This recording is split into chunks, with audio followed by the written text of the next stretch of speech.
Yeah. Y'all already know what it is, man. We got the commanding General Yahanna in a couple of minutes. We're going to get it in. He going to come here to let us know what's going on. It's time for us to wake up, man. Wake up. Donald Trump is doing it right in your face, right in front of your face, and we sleeping. It's time for us to wake up. General Yahanna is going to bring it all together. And for those of y'all who don't know who General Yahanna is, he is the commanding officer chief of I.S.U.P.K.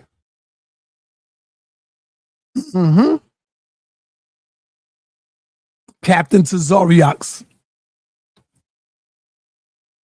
leader.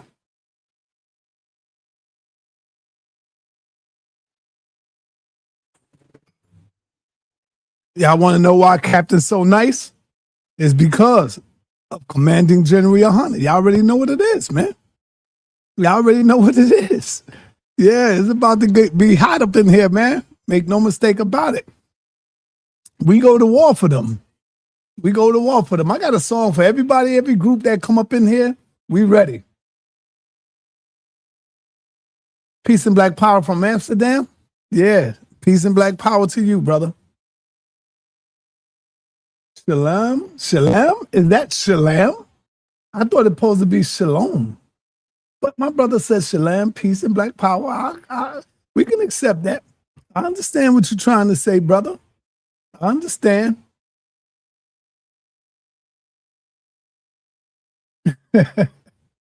All right. Yeah, let's get it in. Come on, man. Let's go. Let's go. Yo, how did y'all like the show yesterday with Unc and Inky? With Unc and Inky. Good morning to everybody, man. I'm up early. Still getting ready to be in the afternoon in a couple of minutes. Yep. See, I'm up bright and early. I got up at about 10:30.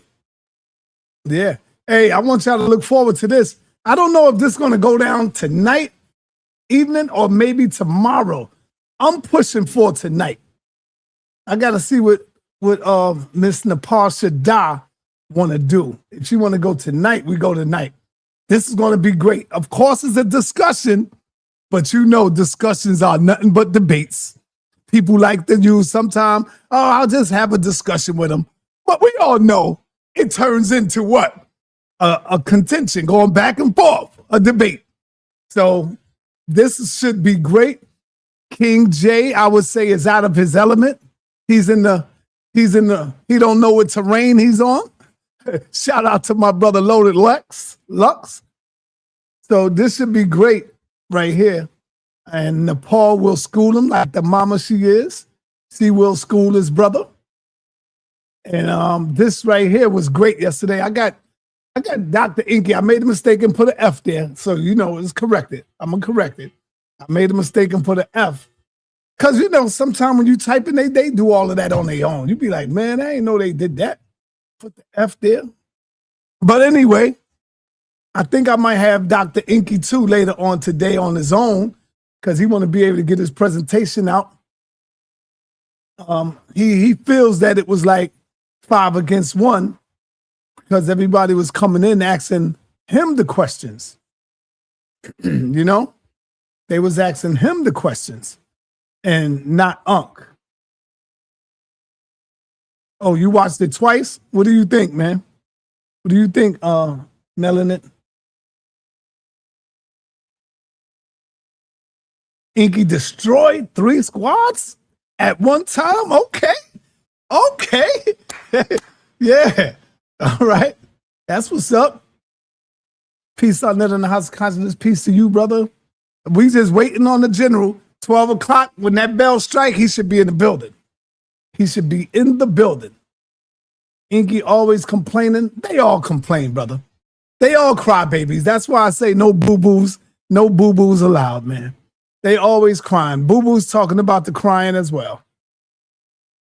No boo-boos allowed. You know? They always crying, man. Just like the New Wapians. For some reason, the New Wapian brothers are afraid. They afraid to get their information checked and their knowledge checked. You know, they're afraid of that. So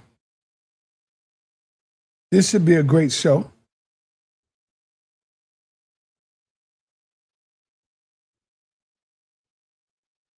Hey, do y'all think I think God Energy will beat Unc up on science?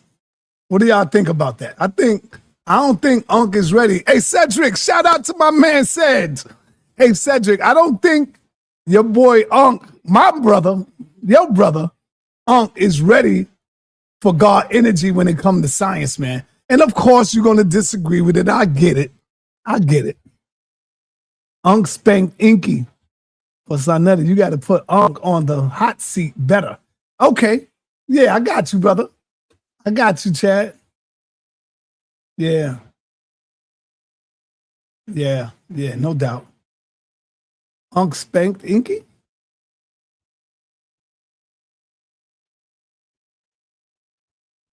Okay. Yeah, so what do you think, Cedric? You be saving Unc, man. You be saving him. It's all good, though. That's what you're supposed to do. That's your man. You know? Inky too easy. Yo, hey, Cedric, man. You was hilarious in the comments, man. I was trying not to laugh. I would hold my head up and cover my mouth and just like, yo, this dude Cedric is crazy. Said, you crazy, man. But anyway, everybody be prepared, get ready, get strapped in, and we getting ready to go in it. Oh, you like this shirt? You don't know nothing about this shirt, man. Come on, man. What are you talking about? You don't know nothing about this shirt right here. This is only for the gods, man. You don't know nothing about this shirt.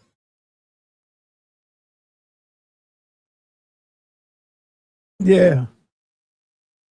We go to war for them. We go to war for them. That's a classic. My man KOT, man.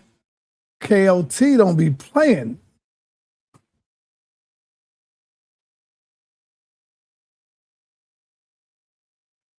KOT don't be playing.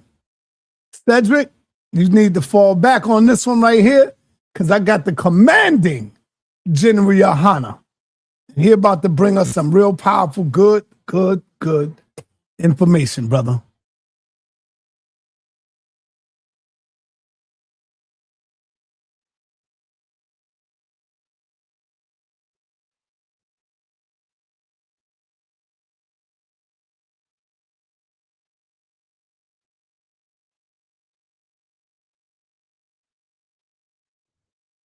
Woo! Woo! So strap up and get prepared. Strap up and get prepared.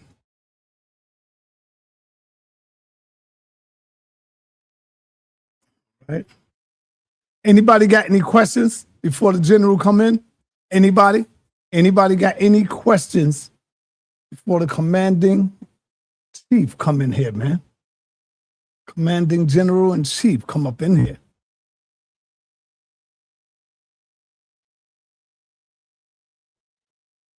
I'm waiting to see if we got any questions, y'all.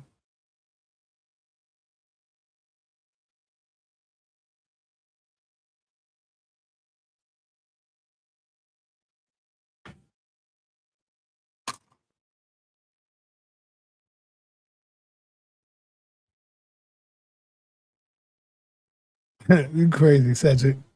A fake Hebrew with good info. How? Come on, Cedric, man. Our ancestors were Israelites too. We got ancestors that was Israelite.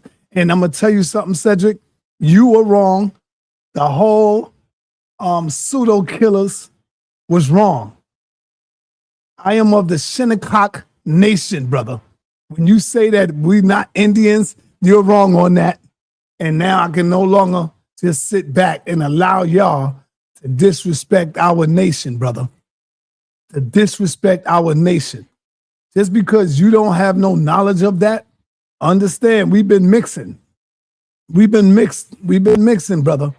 My grandfather is a Shinnecock, all right? He's from the Shinnecock tribe. Understand that, Cedric. Understand that. Unc said Mansa Musa ain't black. Hell, do I agree? You got to understand, man. I hear what you said. If you would say, is he a man of hue? I would say, yes, he is. But when you say black, I got to agree with Unc on that. I got to agree with Unc on that right there. Because when we say black, we talking about us here, our culture here. We know we're not black. We know we're not black. It's just a political thing, political stance that we taking. And yeah, I gotta agree with Unc on that one right there. You know?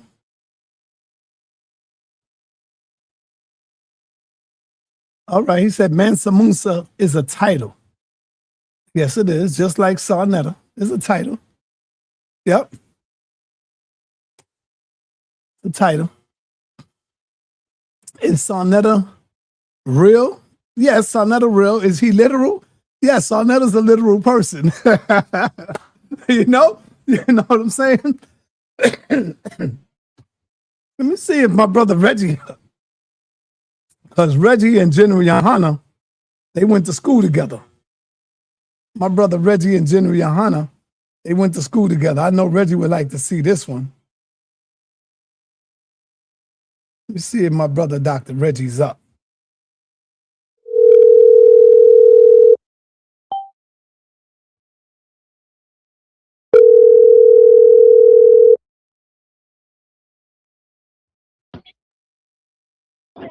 Yes, sir.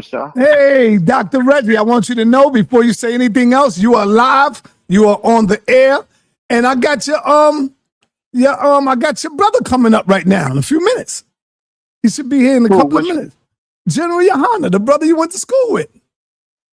Oh, okay. I will be watching. I'm already live right now. I'm waiting on him to hit the panel. Okay, I'll be watching. I'm excited about what the good brother has to say. You're welcome to come in when I open up and ask questions. You know, that's cool. You're welcome to come in and ask your brother a question. I think he got it. I think he got it under control what he's doing, because a lot of people are talking and they're doing the work, whether we agree with their philosophy. Damn right. Yep. They're on the street. They're sweating.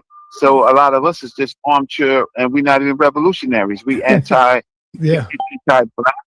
right? Right. Anti-black news 102, yep. right?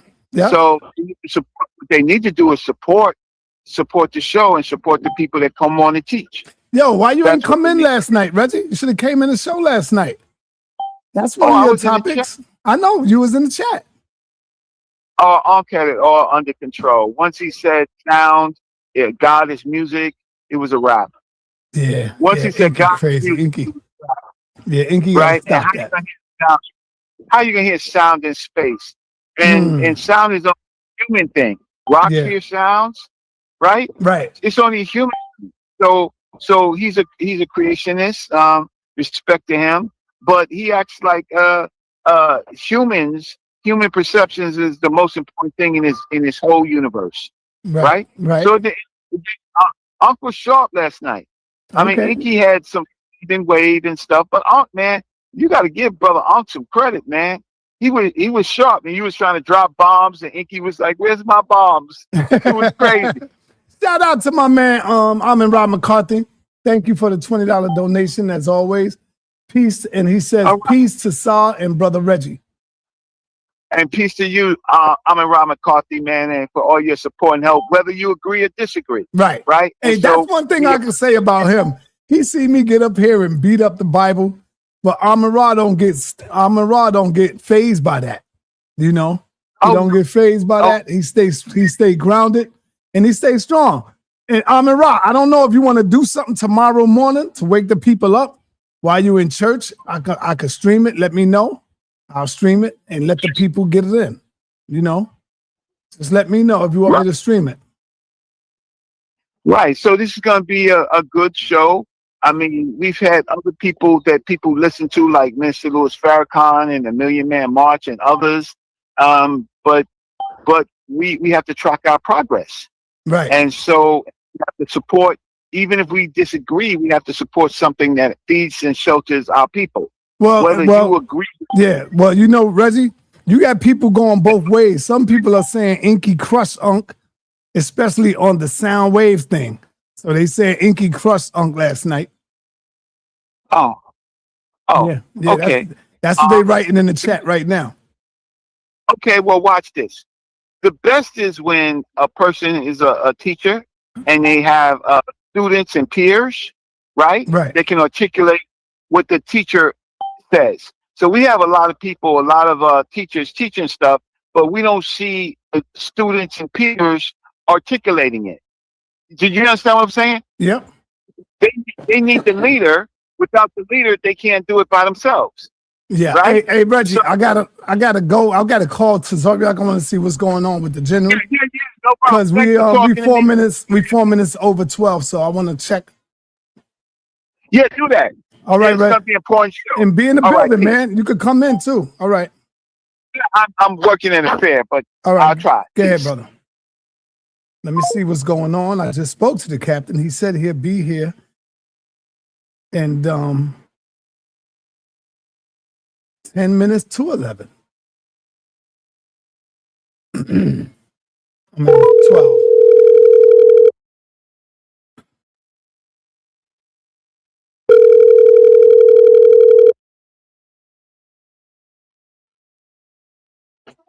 Hey, what's up, sir? All right, I got you live on the air. Everybody here is the captain. Yo, let me know what's up. But we ain't got the commander-in-chief in the building yet. Oh, okay. Let me call him.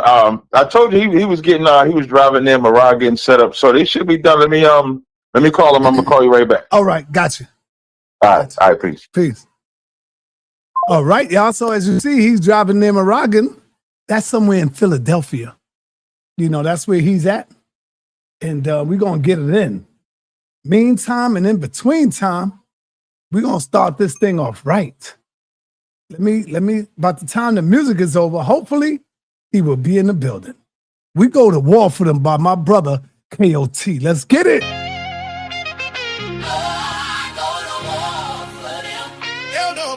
Fire song.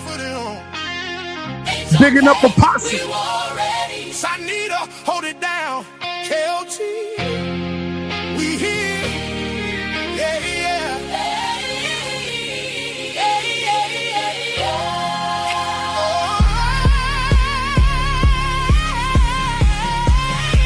We go to war for them. I hopped off the porch for them. Yeah, the apostle, he fight with that gospel. We open the door for them. I am the way, the truth, and the light. That's what he said. He opened my eyes, awakes me from sleep. Remember, I was dead. I go to war for them. We go to war for them. The I.S.U.P.K, the bait Coliseum, we got that sword for them. Hey, hey. Yeah. I made up my mind real forever. Just keep them faces that hatred from me. I told them I fight for these children, I mean. I had to put food on the table from nudging like I'm a genie. No, this ain't magic, this that spirit. I stood on my 10, I had to go get it, grab it. The Most High, he paid the way for me. In that dark, he brought day to me. We moving the word from A to Z. Fire lyric. The apostle stepping on the head of them snake. Got on the armor, y'all can't break. I put my lust to the side and lift up my head. I go to war for you. You fight for me. We ain't never been scared. We go to war for them. I hopped off the porch for them. The apostle, he fight with that gospel. We open the door for them. I am the way, the truth, and the light. That's what he said. He opened my eyes, awakes me from sleep. Remember, I was dead. I go to war for them. We go to war for them. The I.S.U.P.K, the bait Coliseum, we got that sword for them. Hey, hey, hey.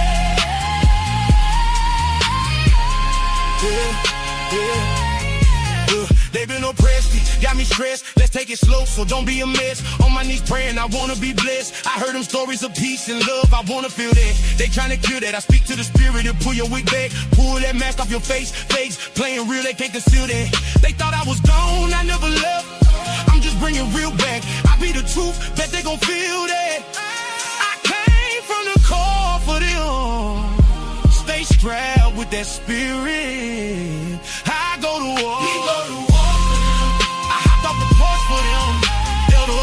fight with that gospel, we open the door for them.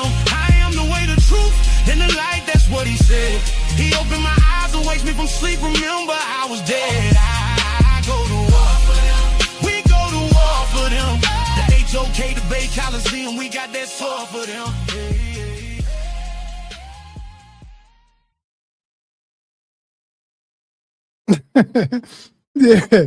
Yeah, Donald Trump, you stupid, man. King K, you crazy. Donald General Yahanna sort of told me on Facebook he was mad at Donald Trump because he's messing with his money in Cuba. No, but Donald Trump is messing with all our money, brother. Hey, yo, shout out to my goddamn twin brother, man, my partner, man. Y'all riding the building. My ace coon boom. He's April 5th. I'm April 6th. Right behind each other. Right behind each other. Shout out to my goddamn twin brother. You already know. Hey, yo, Rod, yeah, right. You know we got the commanding general coming in a minute. Hope you here. Because, yeah, I got some good questions for him. And we're going to have a nice build in here, man, this afternoon. So that song by KOT, y'all, that's fire. I think it's way more than that because he had to condense it a little bit, you know. But we go to war for them, man. Powerful. And that brother write his own lyrics, spit his own lyrics. He's fire. KOT is fire. Yep.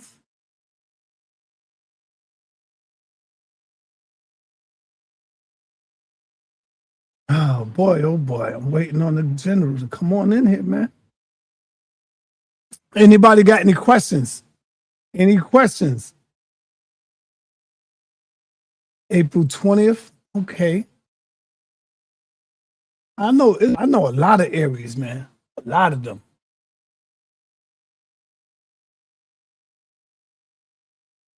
Suntan, what's up, man? Shout out to Suntan. I ain't really getting no cash apps yesterday. I got a little something, but come on, man. I'm not gonna cry about it. At least I walked away with something in my box. I was able to go get me some breakfast this morning. At least my people got me some breakfast this morning, y'all. That's cool. I'm grateful. I'm grateful.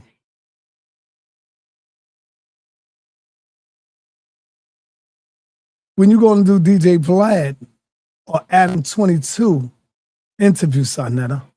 Well, I was supposed to do Adam 22 about 2 years ago. 2 years ago, man. I don't do that for what? They don't want this information. They don't want no type of information like that. They want the, you know, the gossip and stuff like that, the beefing. I ain't got nothing for that. Totally different, you know?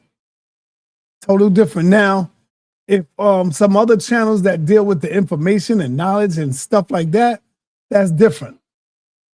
But I don't think they want me now because I ain't got no dirt to talk about nobody.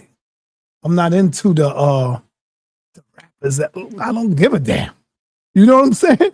I don't give a damn what a rapper and all of them say. Who cares? That's for them.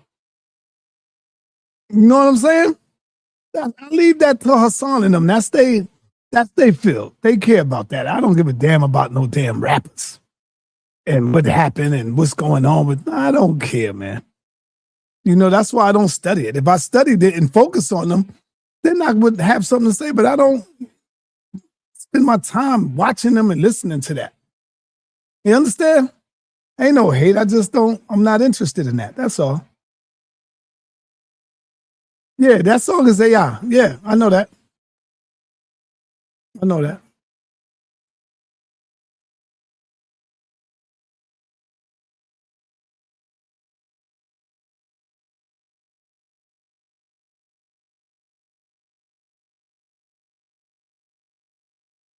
So, do you think Camellia would have done better than Donald Trump? No, they all the same to me. Hell no. They all the same. She's a woman, you know, with emotions. I don't know. She's a woman, man, with emotions, you know. I know I probably said something in the past, but We damn sure don't need a damn woman running the country. A woman being in command. What? Is you crazy? A woman? Come on, man. I know Yara would agree with me on that. We don't need no damn woman running the damn country, being a commander-in-chief. Get the hell out of here. Hell no. Hell no. You know? Hell no. I think Jabari want a woman. Jabari want a woman to control the country and all that nonsense. Not me, not sa.neter, man. Hell no. Hell no, not me. Kamala Harris, nah, man. We ain't doing that. We not doing that, y'all. Kamala Harris, nah. Too emotional for me.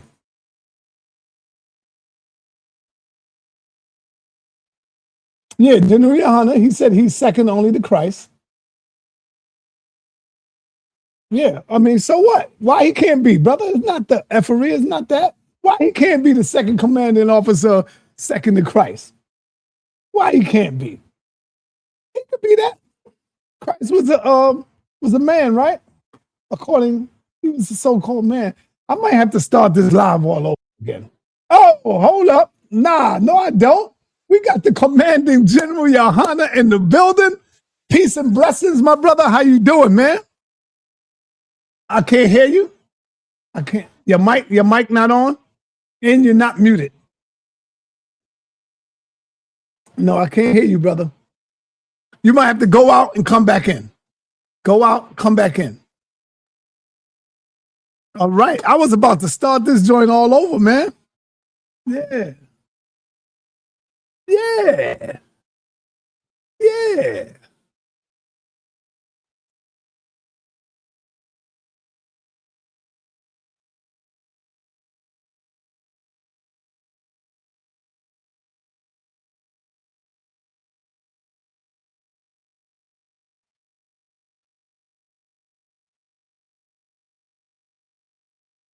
All right, so he's going out and he's coming back in, and we're going to get it in. We're going to get it in. Where's my brother Apostle at, man? Where my big brother Apostle?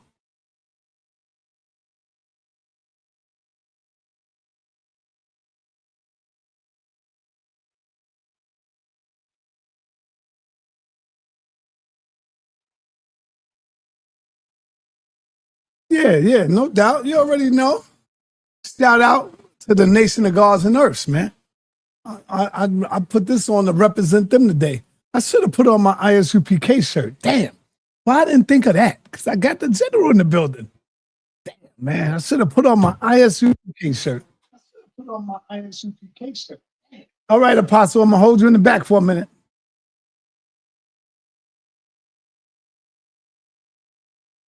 What you say, Apostle? I'm going to go and get on my computer. All right. Good thing. Damn, I dropped the ball, man. Damn, I dropped the ball. I should have put on my I.S.U.P.K shirt today. Got a nice red I.S.U.P.K shirt with gold letters. With the golden letters, man. It says I.S.U.P.K coming across. There you go. Yeah, I hear you, brother. Good. I hear you, man. I knew the Most High couldn't keep you down too long. So now you looking good, man. You looking young and refreshed. Hey, brother, that's how it is, man. You know, that's how I got to do. The wives make sure I'm all right. They make sure I stay healthy. That's it. Yeah, man. And same for you, brother. You looking good as well. Most High Christ, man. Yeah. Instead of trying to tell a brother he gotta have $100,000 before he get a wife, why don't you tell a brother, why don't you just pick a good wife? Oh, man, we're gonna get into that, brother. You know what I mean? Yeah, we're gonna get into all of that, brother. And I want to say thank you to you for coming again to bless the platform once again, brother. I appreciate it, son. Thank you too. You know what I mean, for having me. I really appreciate it. You know, man. Yeah. Is there anything you want to start off with? Anything you want to say? first? No. Just I will plug my East Coast cookout this weekend. Okay. Next weekend we having a big event, man. We're gonna be at the Plateau. Everybody coming out, man, from the whole East Coast and beyond. They're coming out. We're gonna have a huge cookout. You know what I mean? We're gonna have General Muhammad up in here rocking his class out Thursday night. I'm doing the town hall Saturday. We got karaoke going on. We're going to the gun range. We doing it all up this weekend, man. So I would love for everybody to come out, man. It's close to the Philly area or able to make it to the Philly area. You will not be disappointed. These brothers and sisters done went all out. I walked into the school today. They had sodas and juices piled up to the ceiling, man, and water and everything, man. Like, they really know how to show love to the brothers and sisters out here. They said brotherly love is gone in Philly. I think that's BS. I think Philly got it going on, at least in the I.S.U.P.K. they do. So the Platte next weekend, next Saturday at the Platte, man, it's going to be the bomb, which is in Philadelphia. If you don't know where the Plateau is, you can look it up. You know what I'm saying? Just put in the Plateau in Philadelphia and tell you exactly where it is. Will Smith made a song about it. Everybody know about it. Did I lose you? No, I'm here. They were saying my sound was out, so I had to start my keyboard all over. Gotcha. But thanks for letting me plug that, sa.neter. You know what I'm saying? Yeah. He says we got a preacher in here, pastor, brother Armin Ra McCarthy. He said, tell the general I would love to come speak about respiratory health. Yeah, he's a real doctor, and he talks about respiratory health, and he would like to come speak to I.S.U.P.K. family about. Man, that would be strong. All you gotta do is get in touch with Captain Tazariak. Yeah. And let him know what he's trying to do, and Captain Tazariak will send him through the channels. You know, we got schools everywhere now. Caribbean, right. Canada, U.S., Europe. You know what I'm saying? Africa. We got schools in Africa now. Sa.neter. I know you go like that. You know what I'm saying? Yeah, that's wonderful. Beautiful. It's growing. A lot of people getting help. A lot of people getting love like they should, like Black people deserve. And it's becoming a good thing. So if he wants to get in respiratory health, that's serious business, man. Hey, hold on for 1 minute. We got the captain calling in. Captain, what up, brother? We live. Oh, no, sir. I was just calling to see if he had joined in yet. Yes, he's here. We live, brother. What's going on, Cap? Hey, slow down, y'all. That's like it, I didn't mean to interrupt. I was just making sure y'all was straight. I ain't see it on the channel. It's on my channel, Black News 102. You should be going over to I.S.U.P.K, Captain, and go live, bro. Okay, all right, I got you. All right, peace. All right. So if y'all want to know why Captain been beating up people and winning all these debates, is because this brother right here in front of us, he raises men. Understand that. He raises men in his school, man. Ain't no games over here. We definitely get it all, you know what I mean? We definitely That's right. Get it all. You know what I mean? Tazariak, I mean, he just the monster on that internet. He just, I saw that. Did you see that debate when he went up against them 10 cats, man? Man, I seen them all. I seen them all. Smashing everybody, man. Yeah, man. Yeah, man. You know what I'm saying? We got a great teacher, General Muhammad, man, is an absolutely fantastic teacher. You know what I'm saying? Yeah, you know what, General? I've been trying to get General Muhammad for so long, brother. Yeah. Captain said, in order to get him, you got to come to the class, come to the class. And I did that one time. And it went well. It went well. But I got to get him one-on-one like I got you. You know? Most high Christ. Most high Christ. You know what I mean? But listen, if you come down this weekend, you know what I'm saying? If you happen to come through, you know how we do. We usually do it in New York. Right. But this year, I asked if we could just do it in Philly just to give the Philly team a chance to show their style, show their work. No doubt. And they done stepped it up. Captain Ty Ward, the captain over the Philly school, man. Yeah, that's my man, Captain Ty Ward. Yeah, that's my brother right there. You know what I'm saying? Mm-hmm. These cats been getting down for a while, man. You know what I mean? So sa.neter, man, I'll make that happen, man. Listen, come on. I'm a muscle security right on out the way. You know what I'm saying? I'm like, hold up, we coming through here. Right. Hey, me and the wife might come through. Me and the wife. Yeah, that'd be beautiful. Yeah, we might drive out there. That'll be good. That'll be good. Yeah, that's what's up. Yeah. All right, so I'm going to start this off with asking you a few questions, man. Sure.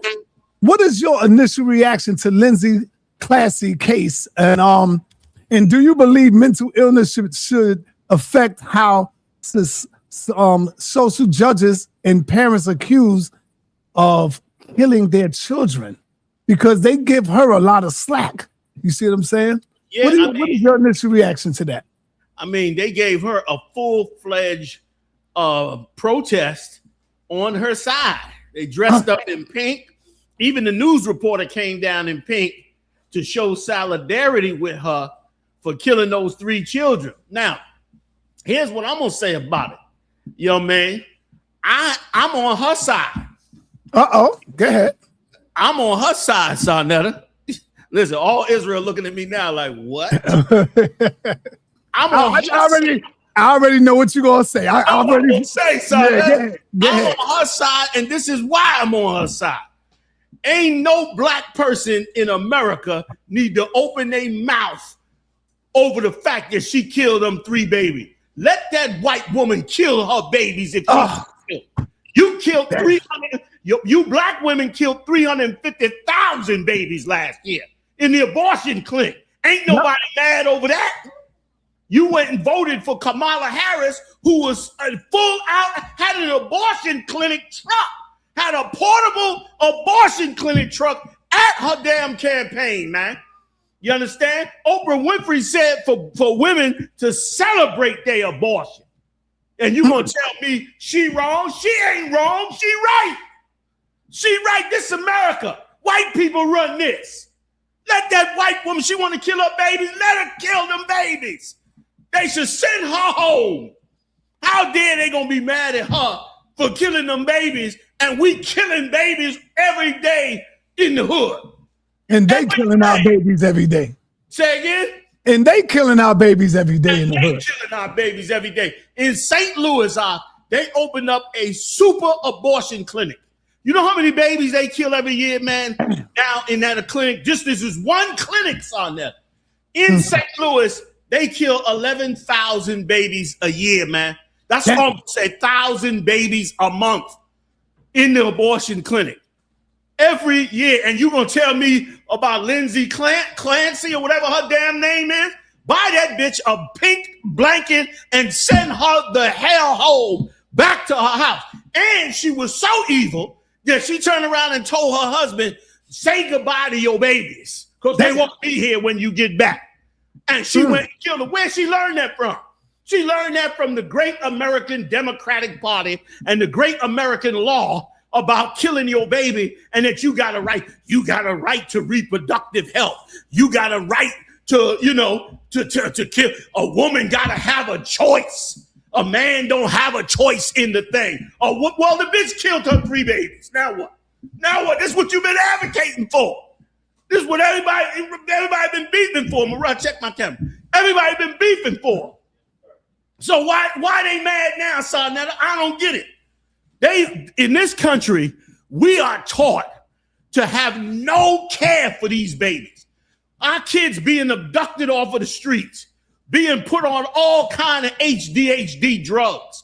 Our kids is piled up 500,000 of our babies in abortion clinic. I mean, in foster care, sa.neter. I ain't heard one politician say, black people, can we come together and get these kids out of the abortion clinic? I mean, out of the foster care. We got 500,000 kids coming out of the abortion clinic over a 10-year period. I mean, the foster care system, and they ain't had no parenting. They ain't had hardly no schooling. Many of them been sexually abused. Many of them have been in fights, been stabbed. Many of them been sent to jail for crimes because they had nobody to teach them. And you mad with me because I say, let Mrs. Clancy go home, goddammit. You understand? She killed her 3 babies. So what? So what? Stop killing our babies, man. All right, but Commander, let me ask you this, though, brother. Please. If a woman kills her children during an alleged mental health crisis, where do you draw the line between compassion and accountability? First of all, here's the problem, sa.neter. These sisters having these health crises, as they say it. These sisters is in hell. I don't know about that white woman, but I know our sisters is in hell because you done doped us up. We in the 3rd generation of crack addicts, sa.neter. We 2 generations of heroin and then 3 generations of crack. That's 5 generations of parents on drugs, and we the kids of these people. What do you think gonna happen to us? Of course you having a mental crisis. Of course you want to take drugs. Of course. Let me ask you a question. And when you go to school, grades 1 through 12, what class in any high school in America tells you before you can graduate, you got to take a morals class? Name me one. In the United States of America, you ain't never got to learn morals. Yet you going to tell me something wrong, she had a mental crisis? So what? Why haven't you taught about a mental crisis? Why haven't you taught our students and our children? That's why our children eventually, sa.neter, they got to come out of these schools. You understand? We got to get our kids back. Because if our kids was in our care, we would be teaching morals. We would be teaching de-escalation. We would be teaching conflict resolution. We would be teaching our babies to not be monsters when they become adults. So, of course, these sisters stressed out. On top of that, Donald Trump, 350,000 women. Say that again. You broke up. You froze. Yes. Donald Trump fired 350,000 black women that worked in Washington, D.C. alone. Black and Latino women and Native Indian women and men have been being fired across this country. Now, this has been the case. Our struggle has always been a hard struggle, way harder than theirs. You needed affirmative action or we wouldn't get no jobs. That's why they fired. You need fair housing or they throw us all in the street. That's what you're seeing now. We needed all these laws. And guess what? Donald Trump wiped them laws out. And we had to struggle through all of them. Now we got to struggle without them. And you telling me, of course, every black woman is having a mental crisis. I don't care if she's legally got one or not. If she wakes up in America and turns 18 and got to go to work, she having a mental crisis. You understand? That's how bad it is out here, brother. There's no line between it. You can stop mental crises if you change the society that we live in. We the richest country in the world. There's no reason to starve and rob our families. Right. There's no reason that people got to go to bed at night and not know when they're going to pay their bills, their kids going to get back and forth to school. It's no reason for it. It's no reason for our children to be afraid every time they go to school because they don't know what kind of parenting another set of kids done had because all the parents are 5-generation drug addicts. Like, of course, everybody's having a mental crisis. You don't fix a mental crisis by giving some parent medication. You fix a mental crisis by fixing the society that you live in. And that's what's not being done for us. Salaki, go ahead, Al. Right, powerful, man. Now y'all know where Captain get his fire from, y'all. Y'all know where Captain get that passion and fire from. Do you believe Lindsay has received a different level of public sympathy than a black mother accused of under similar circumstances? Without a doubt. Here's what I think, sa.neter. Not only what you're saying, I agree. It's without a doubt she has received another level of sympathy and so forth than any black woman has ever had. And you know what, sa.neter? It was right that she received it. You know why? Because she's a white woman in white America. And white America wants to do whatever the hell they want to do. They don't care about the consequences. They don't believe in God. They don't believe in any consequences for what they do. So you know what? She should go ahead and be allowed to have her abortion, and they should support her for it. They should support her for it. You know what every black woman should do? Every black woman should see that march that they giving for that woman and see how they're celebrating her for murdering her 3 babies. And every black woman in America should say to themselves, this is not right, and we're going to do it different. Right. We stop killing our babies.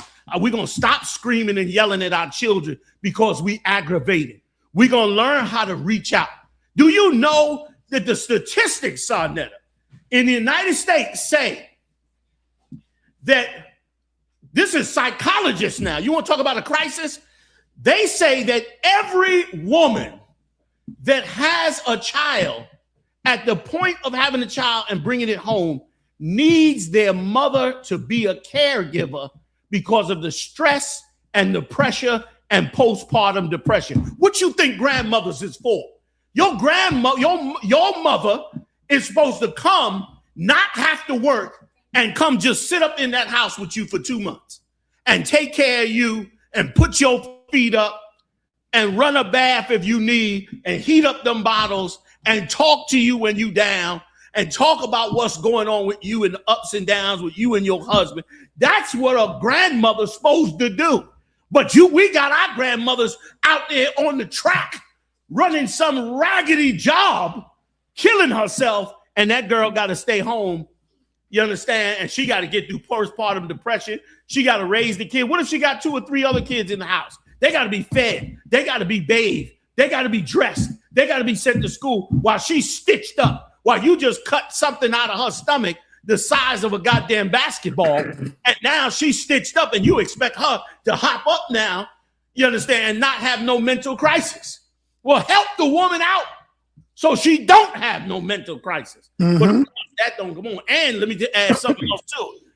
Psychologists said this, sa.neter, that a certain percentage of the population of men, when a woman becomes pregnant and has a child, those men turn on their wives because psychologically it's an opportunity to abuse her.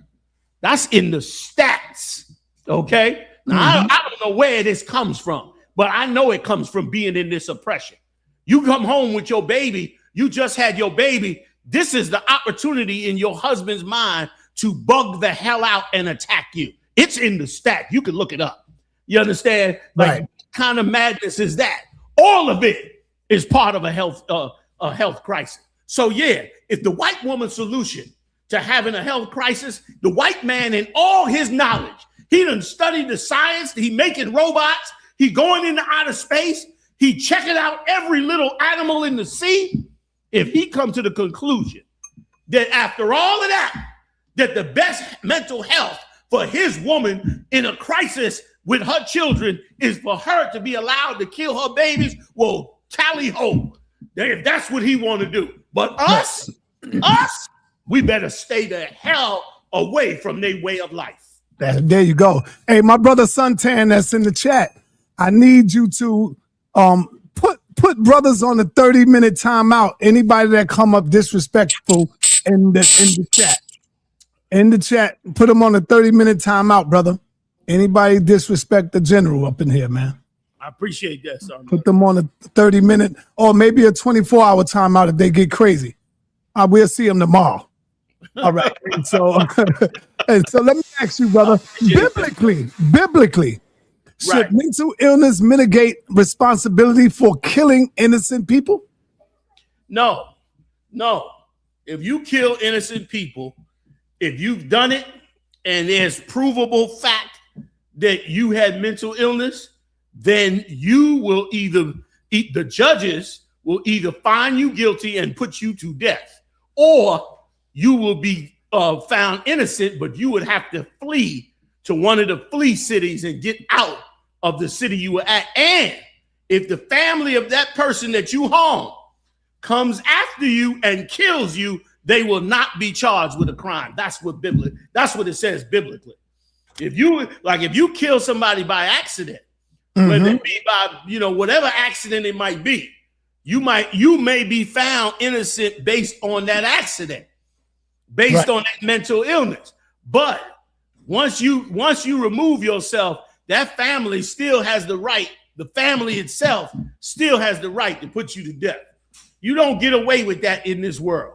You understand? Now, you can't say that now because look at the society we living under. Look at the hell that we living under. We slaves in this place. So that changes, which is why we needed Christ, sa.neter. Christ died so that when you make that mistake, you can get another chance because of the condition you in, because of what you're suffering, because we working towards getting in the kingdom of heaven. But is it an excuse? Hell no, it's not an excuse. And not only that, for us, looking at our situation, our black leaders are supposed to say, listen, for what we're going through, we should save our babies. Like, that's what we should say. We shouldn't let it go. I'm saying that for the white woman because that's their world. What about us? And to be all the way honest with you, sa.neter, it disgusts me that black people are bringing up this woman killing her 3 babies. You know why? Because we killing 350,000 babies, and we ain't upset at all. We ain't talking about it on the internet. We ain't having meetings about it. We ain't calling politicians about it. We ain't doing none of that. While our babies dying every single day in this kingdom. And you know the saddest thing about that is that black women ain't got nothing to say when our babies are dying, brother. There you go. That's sad as hell, man. Yeah, and that's brainwash. That's slavery. That's oppression. Of course, our black women going through a mental crisis. Anytime the Lord said this, that even the animals in the sea will remember. You understand? Yeah. Even the animals will remember their young. But our That's right. That's right. Yeah. Sisters been so destroyed, they don't even have no compassion for the baby that come out of their womb. And brother, that's not their fault. I'm not charging no black women for that. That is not their fault. That is the fault of this empire that have done so much evil to you. If you came to school every day and your father gave you $5 for lunch money, and every time you came to school, somebody punched you in the face and took your $5. And every time you went home, you got another $5 and you got beat up again. Guess what? After a while, you're going to not care about that $5 no more. You know why? Because you're always losing it anyway. So you don't care about that $5. Well, that's what's happened to our sisters. Our sisters get pregnant, get beat down by the system, husbands who turn on them in some cases, or they turn on their husband in their ignorance. And it become a destroyed situation. After 2 or 3 babies, sometimes these sisters just lose their soul, and can't take care of no kids or love nobody, and just their soul is gone. And that ain't their fault. That's the fault of this world that we in. That's the fault of that slave master. That's that man who cut our babies out our stomach and stomped that baby on the ground in front of that mother. That's his fault. That's his charge. He gets that charge. And we should be making sure he get that charge. And where's black leadership at? Black leadership is supposed to be telling our sisters, listen, the slave master would kill your baby in your stomach. Guess what? Don't kill your baby no more. Don't do that. Don't become exactly what the slave master wants you to become. You know what psychologists say, sa.neter? Psychologists say this, that if a person is abused for a long enough period of time, that person themselves will become an abuser. That's right. Yeah. So we've been abused in this place hundreds of years. What you think we done become? We done become cold and callous. 350,000 babies being killed in this country by our own hand. And we done become cold and callous. But the white woman baby get killed. Right. It's like, what the hell is going on? You feel me? Yeah. Hey, what is your position on Tatum's commentary concerning Nolan Wells? That's a good question. Let me tell you, man. First of all, this brother is probably about the sickest black man I've ever come across on the internet. This is a really, really sick brother that this has happened to. But I understand it. You know why? Or he's a weak-minded black man, right? Which is why, like any man that turns against blacks, Latinos, and Native Indians, let's just be honest. You're a weak man. The pressure of the white man has come down on you so hard that you can no longer stand with your own people. So you got to turn to the enemy to get relief, to get love from it, which is tells you in the scriptures that comes from oppression.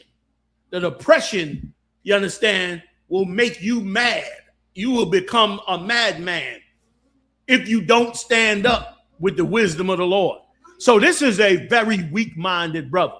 And in his weakness, I could clearly see that the reason that he is taking this position is because how many black men are we killing?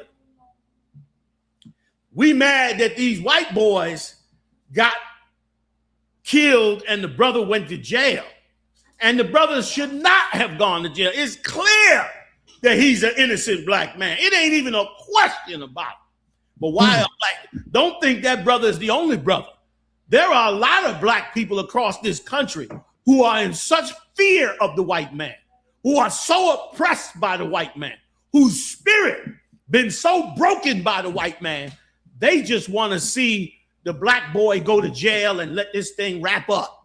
They don't want to talk about it too much. Let him go to jail so the white man don't come down on us. Let him go ahead and get beat or whatever, and we'll just go on and, go along to get along. And that's what happened with this brother. That's how Uncle Toms are born. That's how traitors are born. That's how sellouts are born. People like him whose mind is weak and he got to turn on you. But it still raises the question.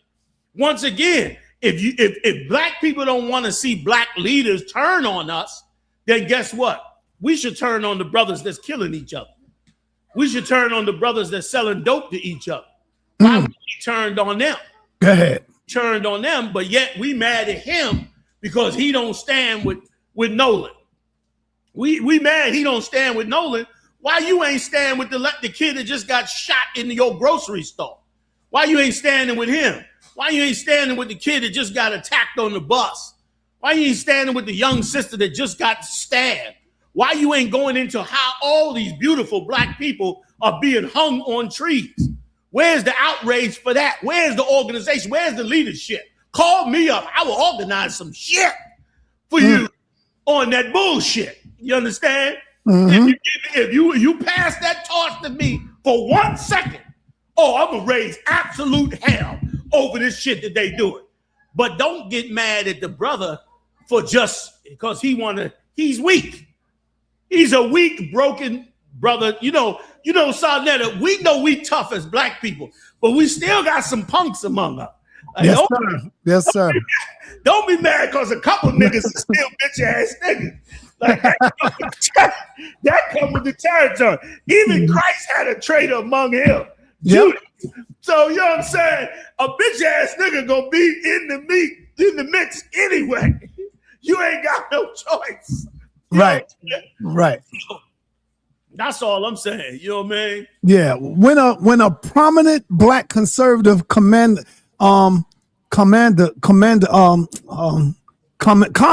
when a black conservative commentator discuss a controversial case involving black people, what responsibility does he have to verify the evidence before reaching a conclusion? Okay, you cannot, let me break it down. Our people cannot rely on a conservative commentator. A conservative commentator is a paid hoe. That's what we again, man. Say that again, bro. Listen, a conservative commentator is a paid hoe. And you know what, son? We got a grave misconception about leaders that come up on these TV sets and all over. These be paid. You think that same nigga ain't getting paid? Somebody have been paying him. Remember, I'm gonna give you a good example. Remember when George Bush was running for president? Remember Oprah Winfrey's husband, Stedman, or boyfriend, or whatever the hell he was, Stedman, who had a business partner in DC. I forget the brother's name. Young, dark-skinned brother. He was coming out on TV trashing black people over their behavior. The whole time, black people was in an uproar. After George Bush won the election, he came out and said, I was getting paid.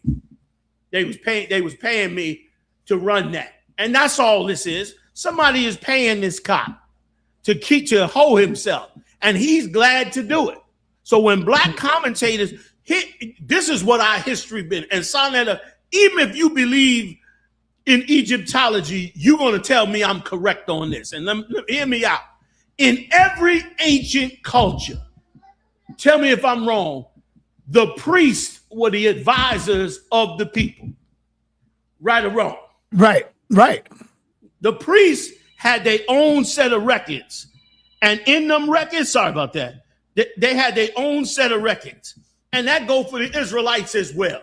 We had records, and the priests gave the king advice on what to do.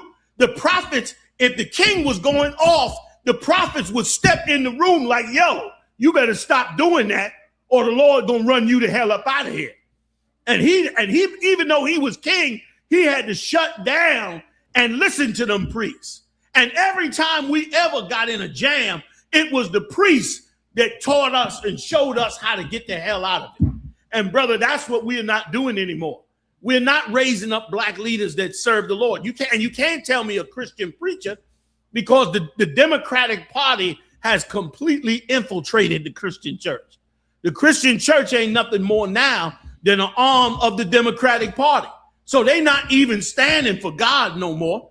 If they were standing for God, there would be no more homosexuals in the church. If they were standing for God, you wouldn't see openly gay women in the church. If they were standing for God, you're going to tell me Eddie Long was flying all the way to Australia with 5 young boys having sexual relationships with him, and the leadership of that church did not know nothing about it? Please.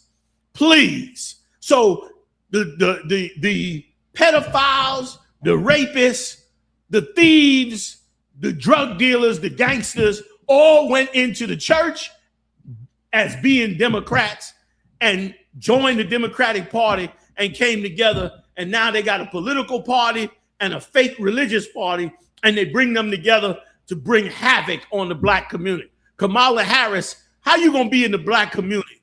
And Kamala Harris running for president in the city of Detroit and bring a mobile abortion clinic to her rally. Black people wouldn't have went for that. Black people would have not gone for that, man. How you gonna be President Obama and your wife, Michelle Obama, along with Oprah Winfrey, are gonna be 2 of the biggest advocates for homosexual men? Out of all the statements that Michelle Obama made, the worst statements she made, the worst ones were the ones she made in full support of black homosexuality, something that's destroying us in America.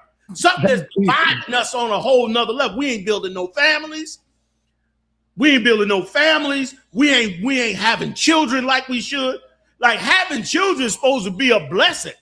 Having children is supposed to be a joy. Having children is supposed to be a great thing. It ain't supposed to be a burden. It ain't supposed to be a thing that you hate. How you gonna get your nation to continue if you self-sabotaging it by killing the babies? Yep. So, if you conservative and you a leader real quick, then you supposed to bow out and allow the priest to lay down what it is. And how you gonna adhere to a party anyway? Here's why you should never adhere to one party. Because what if that party decides they want to do something that harms black people? Now you supposed to just get on board because you in that party, or get on board with the other party? No, you supposed to get the priest to tell you exactly what you're supposed to do. And that's what we doing here in I.S.U.P.K. We just laying it out. This is what's right. This is what's wrong. This is what we supposed to do. And it don't matter if you conservative or not, or liberals. You know what I'm saying? That's right. That's right, brother. Oh, man. Do you believe Officer Tatum has been fair and consistent in how he discussed cases involving black defendants or victims? Absolutely. Absolutely. Absolutely not. Oh, okay. I was waiting for that not. That's right. I was like, absolutely not. Right. He has been a full-fledged Hunts Point prostitute. Is what he's been to the black community. And he's accepted his role, and he's having a great time doing it, and he's probably making a ton of money doing it. Right? We should not He should be insignificant to us. We so busy not wanting him, not wanting no black person to speak against some injustice that happens to black people, and I understand that. But he's small in the grand scheme of things, huh? Like, is he going to show us how we going to stop all the murders in America? Philadelphia had 269 murders in America. In Philadelphia alone. That's one city. 269. New York City done top 300. They just talked about that whole big giant shootout they had up in New York City where 14 people got hit. Yeah. Like who gonna teach us how to not do that? Who gonna take our young brothers and sisters who's full of testosterone and energy and teach us how to point it in the right direction? Tatum gonna do it? That Nope. ass nigga? Of course not. So what the hell we care what he's saying when it comes to us? Yes, he's wrong. He know that tape shows that brother, and let me tell you, Nolan, man, I give it to that brother because them white boys attacked him, and I don't know what was it that he used. He used some kind of cleat or some kind of metal object, and he put an ass whooping on them devils like you ain't never seen. And very few black people mad, this, that. Very few black men would have the nerve and the courage, even if they be an attack, to beat the shit out of a white boy. You would hit that white boy and you'd back off because you'd be scared at the consequences. That brother went all the way out and put it on them white boys, and that's exactly what he should have did. And if the white boy got killed, that's his own damn fault. It's called self-defense. So the brother was right to do that. You understand? And black people are right to support him. But then you're going to let this old hoe-ass nigga get in between you and your full righteousness. Not just the death, not just Nolan going to prison, which we should fight for. He should be in that prison eating good, untouchable right now. The whole black community supposed to be coming up there calling out his name so that everybody in that prison can hear that he got people that love him and care for him out there. His commissary, he supposed to be buying white t-shirts for every nigga on his dorm. If he on D block, every nigga in D block supposed to be the cleanest niggas in the jail because black people are supposed to be backing him up 100%. That is true. And he should be getting fought for to get out of the prison. But boy, we shouldn't be distracted. We shouldn't let a whole ass nigga like Tatum distract us or even make us argue over the fact. How the hell we gonna argue over the fact on whether this brother was right or wrong? If a white man come to harm you, they killing and lynching us. They pulling us out of car. They shooting us in the back. Are you talking about Carmelo Anthony? I'm talking about every black man that got killed from back in the day.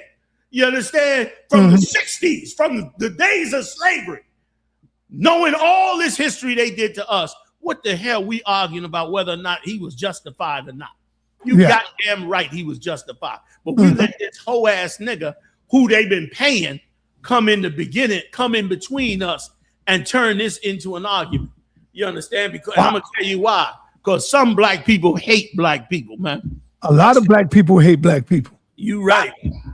Let me ask you this, brother.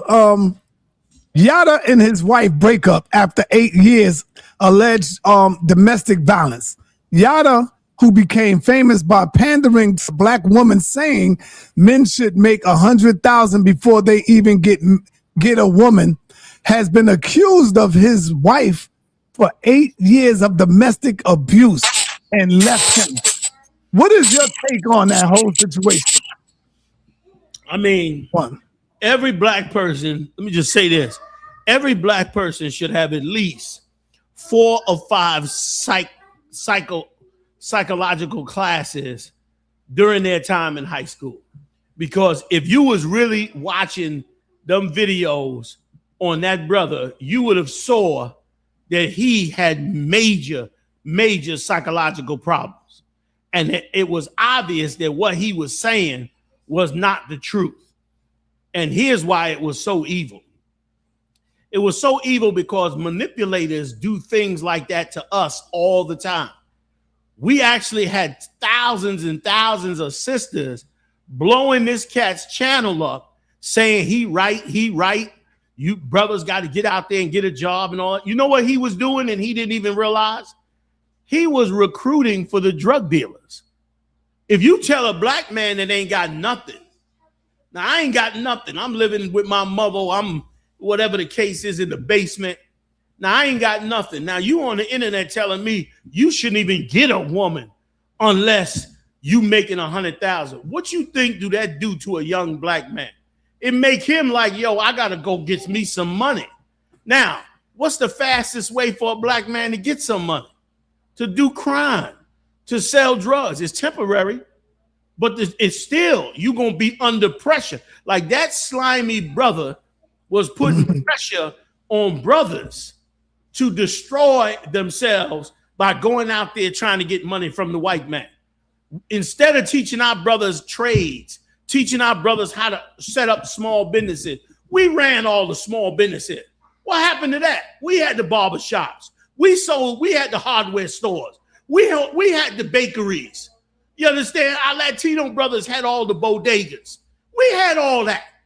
Don't forget the things in the street too, like the cabs, like the hair salons. Yes. Our women had all of that stuff going on. Of that. But now, under pressure, you understand? And I'm coming out with a document. Big shout out to Officer Marah in Philadelphia, man, because he just filmed a documentary with me on crack from the 80s and the effect that it has on us today. It's about to come out real soon because bring it out. You know what I'm saying? Because they wiped out our normal economy. And now we destroy. So now you're going to go say that to a young brother. What you think he going to do? He going to say to himself, I got to go out there and get that money or I ain't got no self-worth. This cat told me I ain't nothing unless I got some money. I don't deserve my own woman because if I ain't got no money. You put pressure on these young brothers. And now they got to go out and the stupid women. Right. Silly women hear it and they start thinking, you right. Don't nigga need to talk to me unless he got 100 grand. He can't take me to Red Lobster no more. Now she puffed up. Now this brother who feeling like he got no self-worth. He could be talented. He could be an artist. He could be super good with his hands. He could be a great speechwriter. He could have all kind of talents, but he broke right now.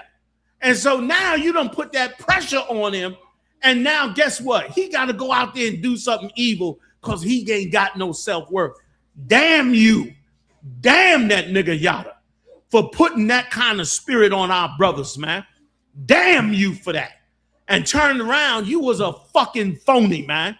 You sitting up there in some fake mansion, beating the shit out of your woman, trying to keep your money together. You ain't even know how to do it.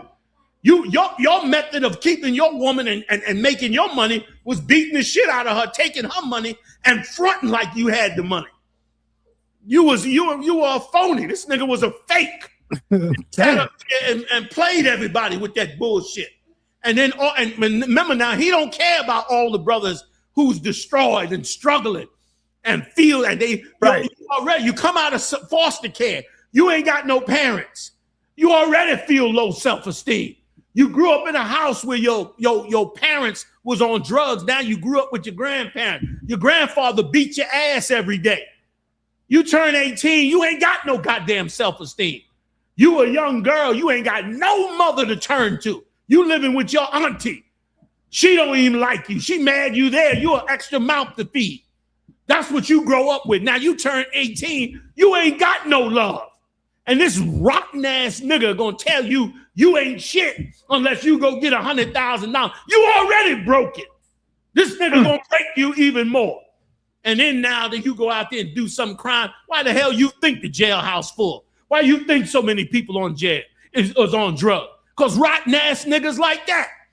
You turn around and gonna do that to our brothers, man. Teach a brother a trade. Help him out. Start a business with him, man. Or just feed him, man, so that he ain't got to be on the street with no self-esteem.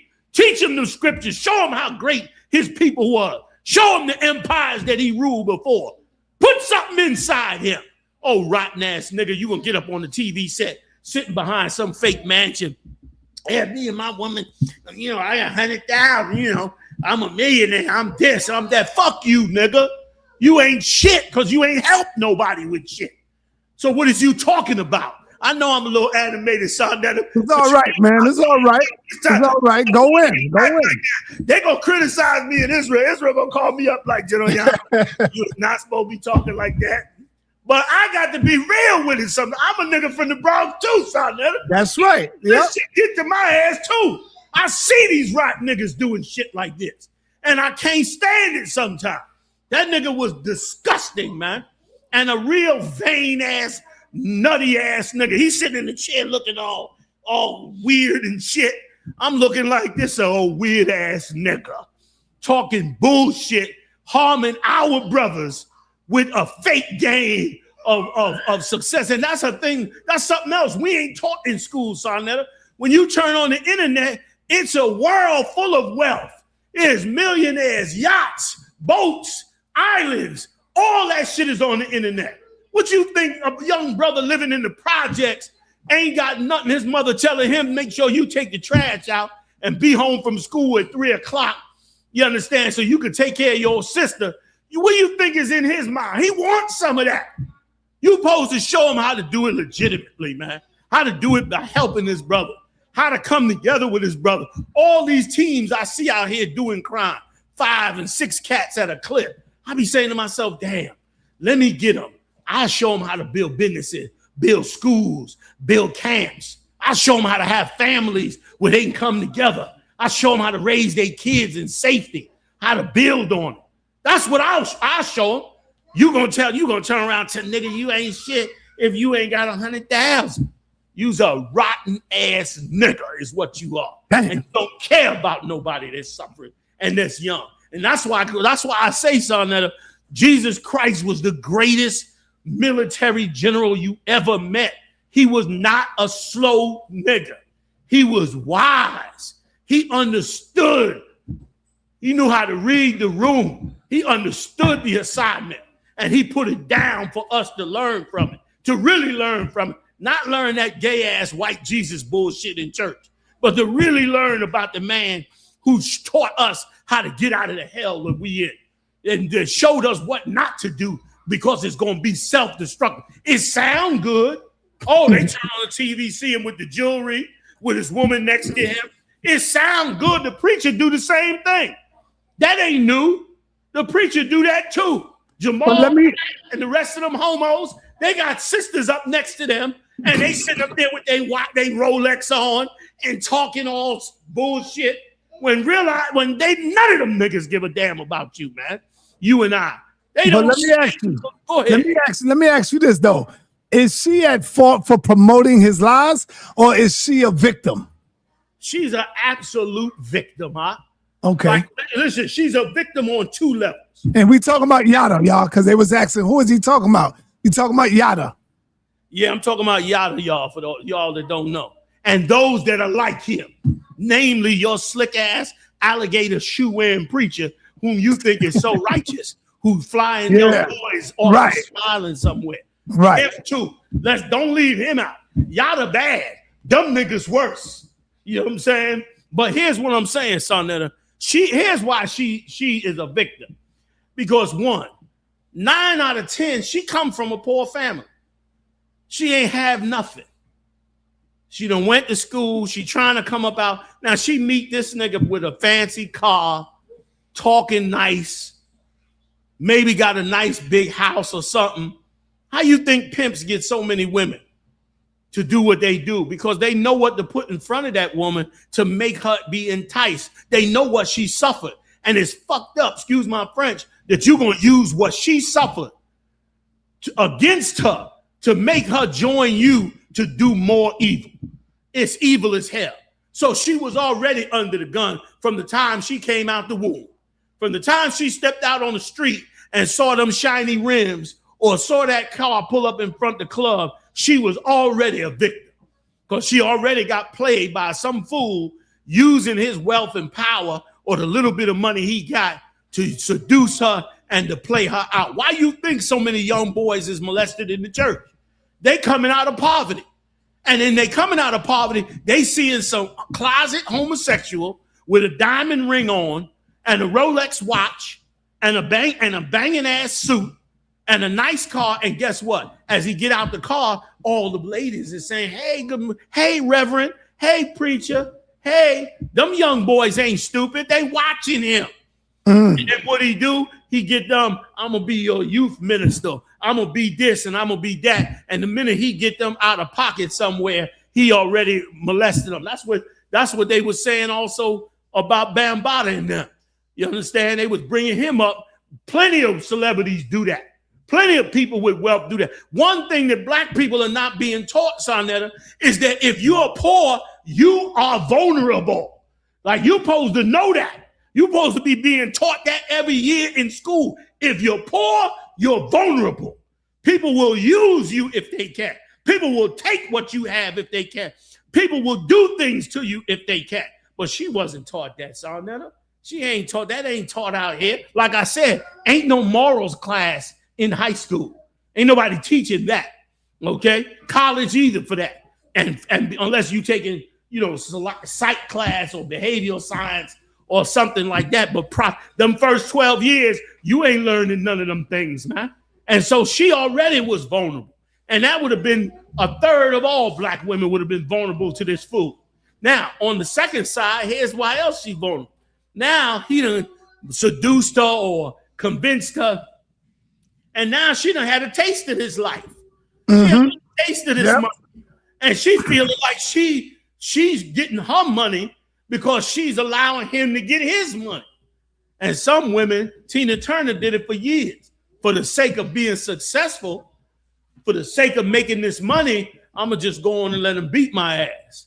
I'm going to take that beating because I ain't trying to go back to the hood. Don't no sister that leave the hood with nothing and get with some dude, and now she living in a mansion, clean sheets, maid making her food.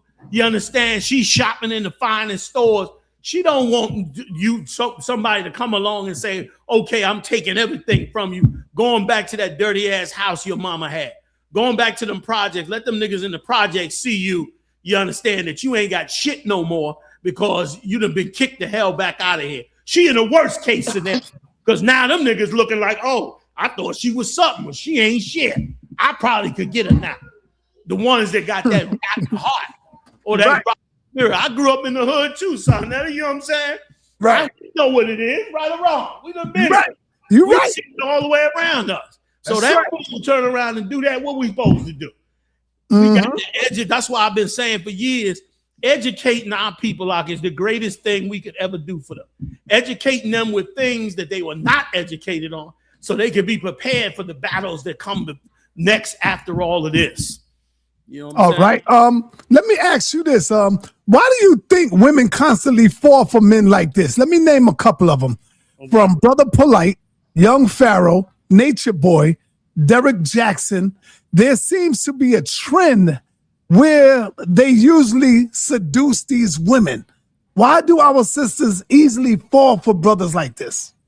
Like I said, if you could sell a woman a dream and lie to her, especially if it's a dream of her getting out the hood, it's hard for her to resist. It's hard for her. That's why everybody should send their kids to school. Everybody should make sure especially your daughters, make sure she get her degree if possible. If not, get for her when she needs you. Make sure that when she is uptight for some cash, that she ain't subject to no rotten ass motherfucker that want to do her dirty. You understand? You always somewhere in the back in the shadows, making sure she getting through life, helping her out. You understand? Because otherwise she is a victim walking around. She's a victim waiting to happen. And I'm not, that ain't happening in my house. You know what I mean? When I was younger, I was negligent. I'm gonna be straight up with you. When I was younger, I was so zealous in this work. I found this truth. I was crazy about it. So when I was finding the truth, I was not on my game like I am now. But back then, I wish I would have. But I still worked. I'll still be in the shadows with my daughters now, fighting every day You understand, to work with them and be with them and all that. My nieces, every last one. You walk up to them, ask them. When you go down to cookout, if they out there, you ask them. You know what I'm saying? How's your relationship with your uncle or with your dad? They're going to tell you it ain't perfect, but he always there for me. You understand? Because I'm not letting no fool play them out just because you want to use them and destroy them. And every brother could do that, but you can't do it now because you weak too. You struggle. You damn near don't even want to get the call from her because you ain't got shit to give her because you broken it too. And that's because we have not come together, man, to help ourselves. We come together, man, we can stop all this old bullshit. So that's why a lot of sisters fall for it. Nature boy, he out in the woods, he free, he making money, he this and he that. So of course, if you were a sister in some ghetto somewhere, you like, shoot, maybe I should get at a try. And you're going to get on the plane and fly out there. Some of the other ones as well that you mentioned. Same thing. Who else you mentioned? You mentioned Young Pharaoh, Polite. Young Pharaoh's another one. He on the internet talking about the wealth he was having with his woman. Remember before? He wear nails now, General. I don't know if you know that. Oh, I know all about it. But okay. Here's another thing black people got to realize. Black people got to realize that white America is using psychological warfare that we cannot see. Young Pharaoh is wearing them nails because they've gotten to his mind. He don't realize it. He was already weak-minded. Them cats that be doing all that, they weak-minded anyway. So he was really weak-minded. They saw it, and they love to go in using all kind of tricks that you never see and turn around and twist your whole mind around. Make you a homo, do this to you, do that. They giving young boys hormone shots and not even telling them about it. We had a brother in Detroit, sa.neter. He going to school every day. He thinks something wrong with him. He going to the doctor all the time. Come to find out secretly, they experimenting on him, giving him hormone shots, estrogen shots to make him, he getting breasts, all of that. We like, what the hell? And big shout out to LeBron up there in Detroit. He turned around and he looked at it and he said, no, this ain't right. He went, got him, took him to an independent endocrinologist and all that. And when he took him to them, they turned around and said, man, you are overly stimulated with estrogen. And they said, what the hell is this? He went back and reversed the thing. If you saw the brother now, you wouldn't believe it. The brother Diesel, strong, in the gym, lifted mad weight, mind all straight, done started a family, super bad cat. They do these things. We acting like the white man and stop experimenting on us. This nigga been experimenting on us since slavery, taking our skin, our bones, the bones of the move group. Bring it out. Yep. So what Pharaoh don't understand is that they did that to him. We don't believe it could be done to you, but it can be done to you. It could be done to you without you never even knowing it. Some of the programming come right through your cell phone. Since them cell phones came in, you're going to see all kinds of crazy stuff going on. Now, here's why you can't defend yourself, a lot of these cats, because your religion is not real. If you're running around claiming to be this cat and that cat, you better be sure you understand them scriptures, because them scriptures is your defense against the mind games that they playing with you. You understand? And that's what that brother need to get right as far as himself. As far as the sisters, you understand? Learn how to not be gullible. Learn these things in the Israelite school. We got schools all over. You can walk in free and learn these things. Don't be no fool because somebody flashed something in front of you. Learn what it means to have a good man or a good woman. Some of these women monsters too. They done lost their whole spirit. You think you dealing with a nice sister. This bitch ain't got no soul left in her. And you find out years later, she's just as mean and rotten as you could be. Now you calling up General Muhammad like, I need counsel. I need counsel. He got to break it down to you. You know what I'm saying? Mm-hmm. We got to help us. That's why Christ was the way he was. He said the law hang on two things. Love the Lord with all thy might and love thy brother as thyself. Those was real scriptures that we got played on by the Christian church. But them scriptures was real about us. You feel me? Mm-hmm. Let me ask you, a few years ago, maybe 5 years ago, 4 years ago, you came out and you defended the vaccine, that we need to take the vaccine. Right. My brother Unc convinced me, because of my health conditions, that I should go and get that vaccine shot. You know, because if I get sick, I'm done because of my immune system and all that. So I did it. And once I did it, you know, I mean, I've been good so far. I ain't come up with no sickness, no colds, no flus. So how do you feel about the vaccine today? Do you think our people still should have gotten that vaccine shot? This is what I believe, son. One, any vaccine that they want to come out with, we should have our own independent research. We got to stop being lazy. We can't rely on the CDC. I said what I said about the vaccine because I got together with the priest of the Lord, did the examination, and we weighed the best of it. And in the best interest of us, we said, let's take this vaccine because we knew the virus was real. We knew we were seeing the bodies going in the ground. So we said, even though we don't trust the devil and we know he always got stuff going on, the people was dying. So we turned around and said, look, take the vaccine. I turned around. Let me say me. I said, take the vaccine at that time. And listen, I thank the Lord. I might have some extra pounds, but a brother helped me like a horse. You hear me? Yeah. So, and we lost nobody. As far as I can tell, I haven't gotten a full report, but we've lost nobody to the virus. But tens of thousands of black people died. But in the Israelite school, I.S.U.P.K, we lost nobody. So it was a calculated decision at the time in an emergency. Now, here's what I would say to every brother and sister. One, check with your doctor to see, like you said, what is your health situation and whether or not you should go and do that. Mm-hmm. Then I would go and look into the vaccine itself. What is the information on it? Is it right? Is it real? Is it what's going on with it? And then on top of that, get to the priest of the Lord, have them pray over you and have them tell you whether or not this is something they believe is right for our people. And then once you got them three together, that's your best shot to walk into the right direction. But some vaccines is not going to be good for us. For instance, there's a vaccine that they're giving the kids. It's a triple vaccine. I don't have all the information on it over my head right now, but anybody that want to know more about it, I'll be glad to bring it out. But it's a triple vaccine. If you give it to the kids too young, you could harm the children. You understand? And the reports are coming out about it now. Now, here's why I'm mad, sa.neter, because all this wealth and power and money we got in the black community, how many research labs we got? I don't even know. You know why you don't know? Why? There are none. Right. We ain't got. We done been living under a master murderer for 400 years, and we ain't built one independent black lab. Not one.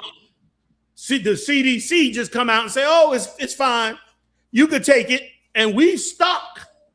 Right. We don't have our scientists, our lab. We ain't taught them to be fully moral. We ain't taught our scientists to not take $1 from that white man. You come and tell us. Let me tell you about ancient Egypt. Like the scriptures tell you, when we was in ancient Egypt, Pharaoh wanted us to kill, the midwives to kill our babies. We turned around and was like, no, the sisters that was bringing forth the babies would not kill the babies, even though Pharaoh wanted her to. Pharaoh got so mad, he called the army in and took our babies and threw it in the Nile River. So my point is this. That was one point in the past when the government wanted our babies killed. But because we were smart enough to have our own sisters come together and bring forth our babies live. And then, of course, he went and tried to wipe us out another way. So my point is this. Once again, you know what all this come down to, sa.neter? What's that? We got to really help ourselves. And here's how we do it. We start to go get the things we need instead of just relying on our slave master. It should be a national black laboratory. Black people are different from white people. What black people need is different from what white people need. What white people have done to black people over so many years in these places. They got doctors that did experiments and all of that. Everybody know about Tuskegee and all that, how they let them brothers sit there with all that syphilis in their body. Why don't we have our own independent? You know why? Because black leaders that are in the church are taught, do not let those niggas separate from us. Our black people constantly join them, so we never help ourselves. And that's where our problem is. Then you wouldn't need me to make that decision. You can make it right from the Black National Disease Control. They'll tell you.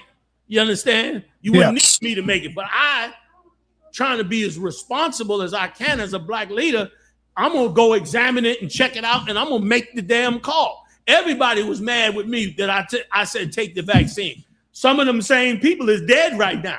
A whole lot of them got sick as hell. It's all messed up. Got long-term COVID. You know what I'm saying? I'm still here. You know what I'm saying? And so I lost nobody. None of my people gone. So that was the beautifully right call. Now, if it happened again, will I tell us again to take the vaccine? You better check with me, because I might tell you one. Nah, that one ain't the right one. Don't take that one. You know what I'm saying? I don't know. I gotta go look at it. I gotta examine it. And that's what responsibility is. You know what I'm saying? Yeah.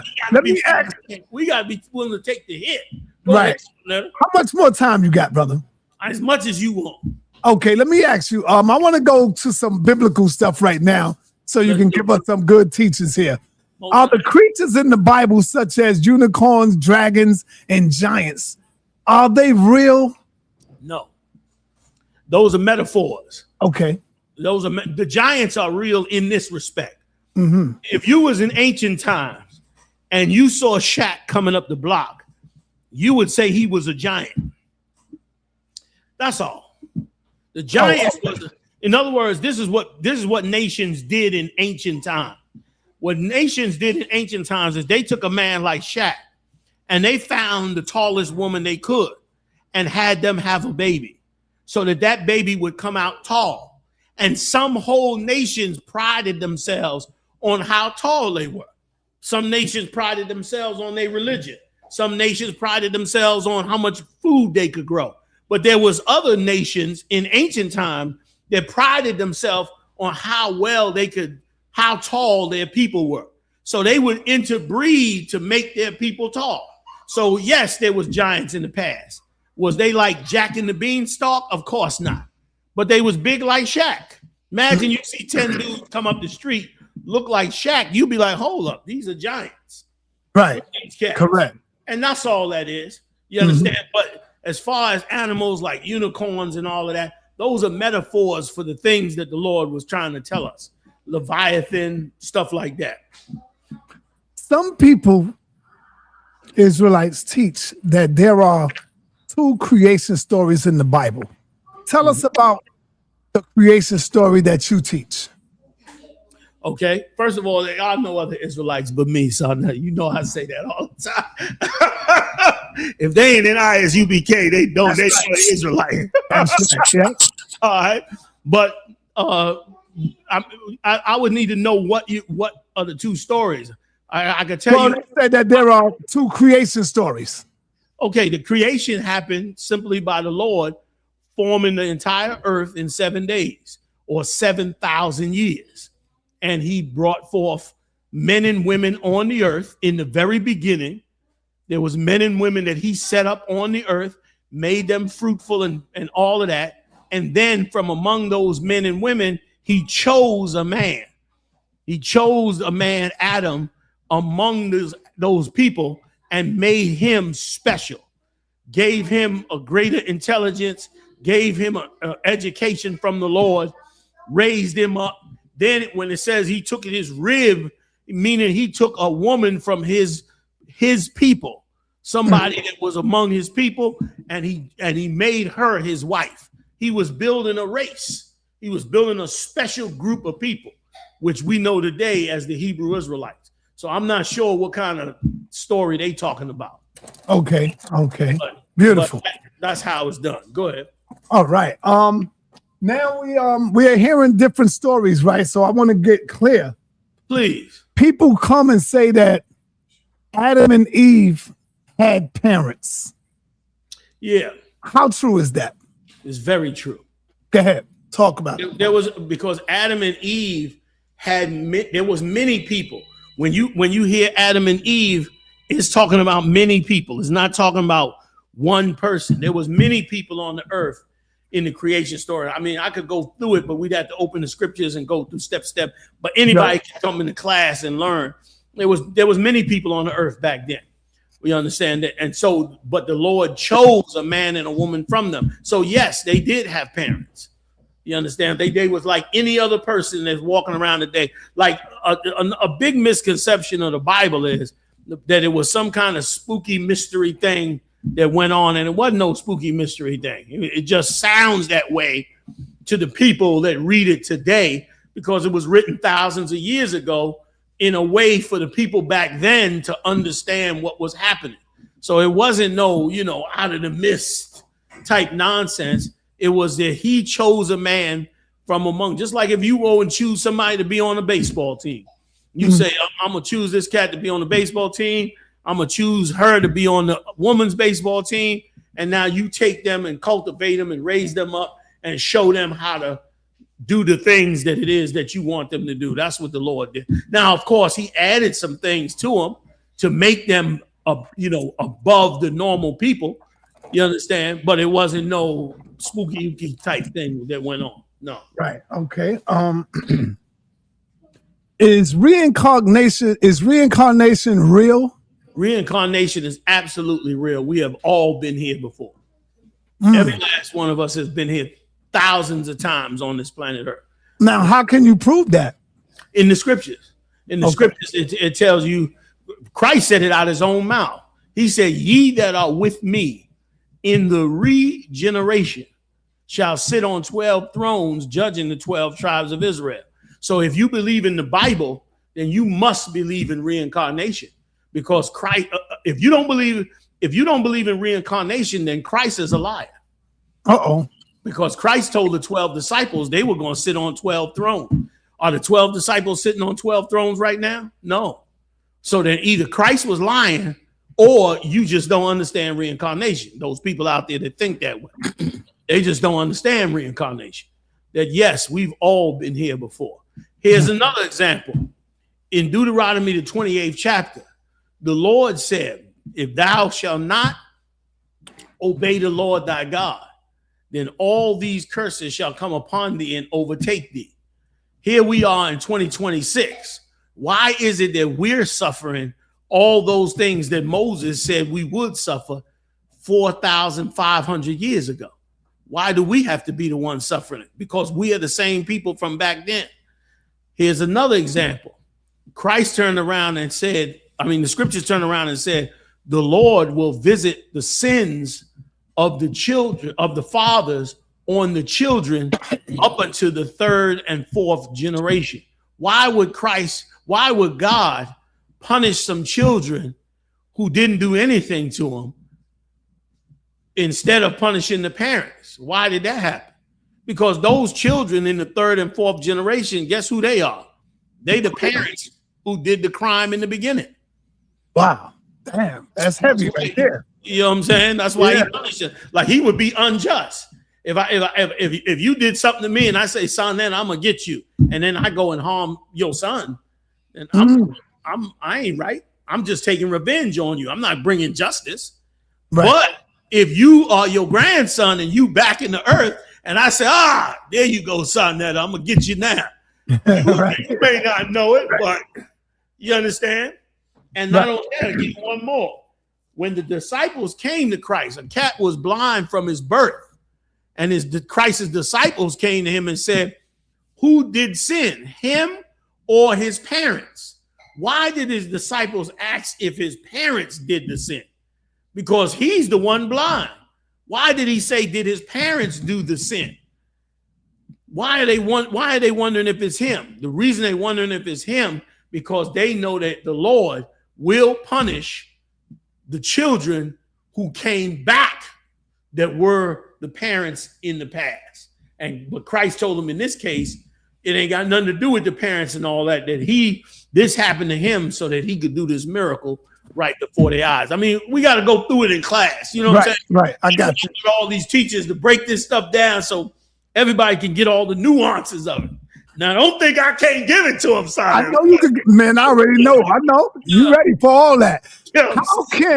How can ancient texts bring us enlightenment? Oh man, like ask yourself a question: why is it that all of the records of all the nations in all the history in the world are locked up in the Smithsonian Museum right now? And you and I can't read them because the white man knows something that we do not know, that if you study ancient empires and ancient cities, then you will learn from their mistakes like anybody. If I want to learn how to do carpentry, I got to learn from somebody that made the mistakes and corrected them already. Well, the same thing happens when it comes to the history and the ancient texts.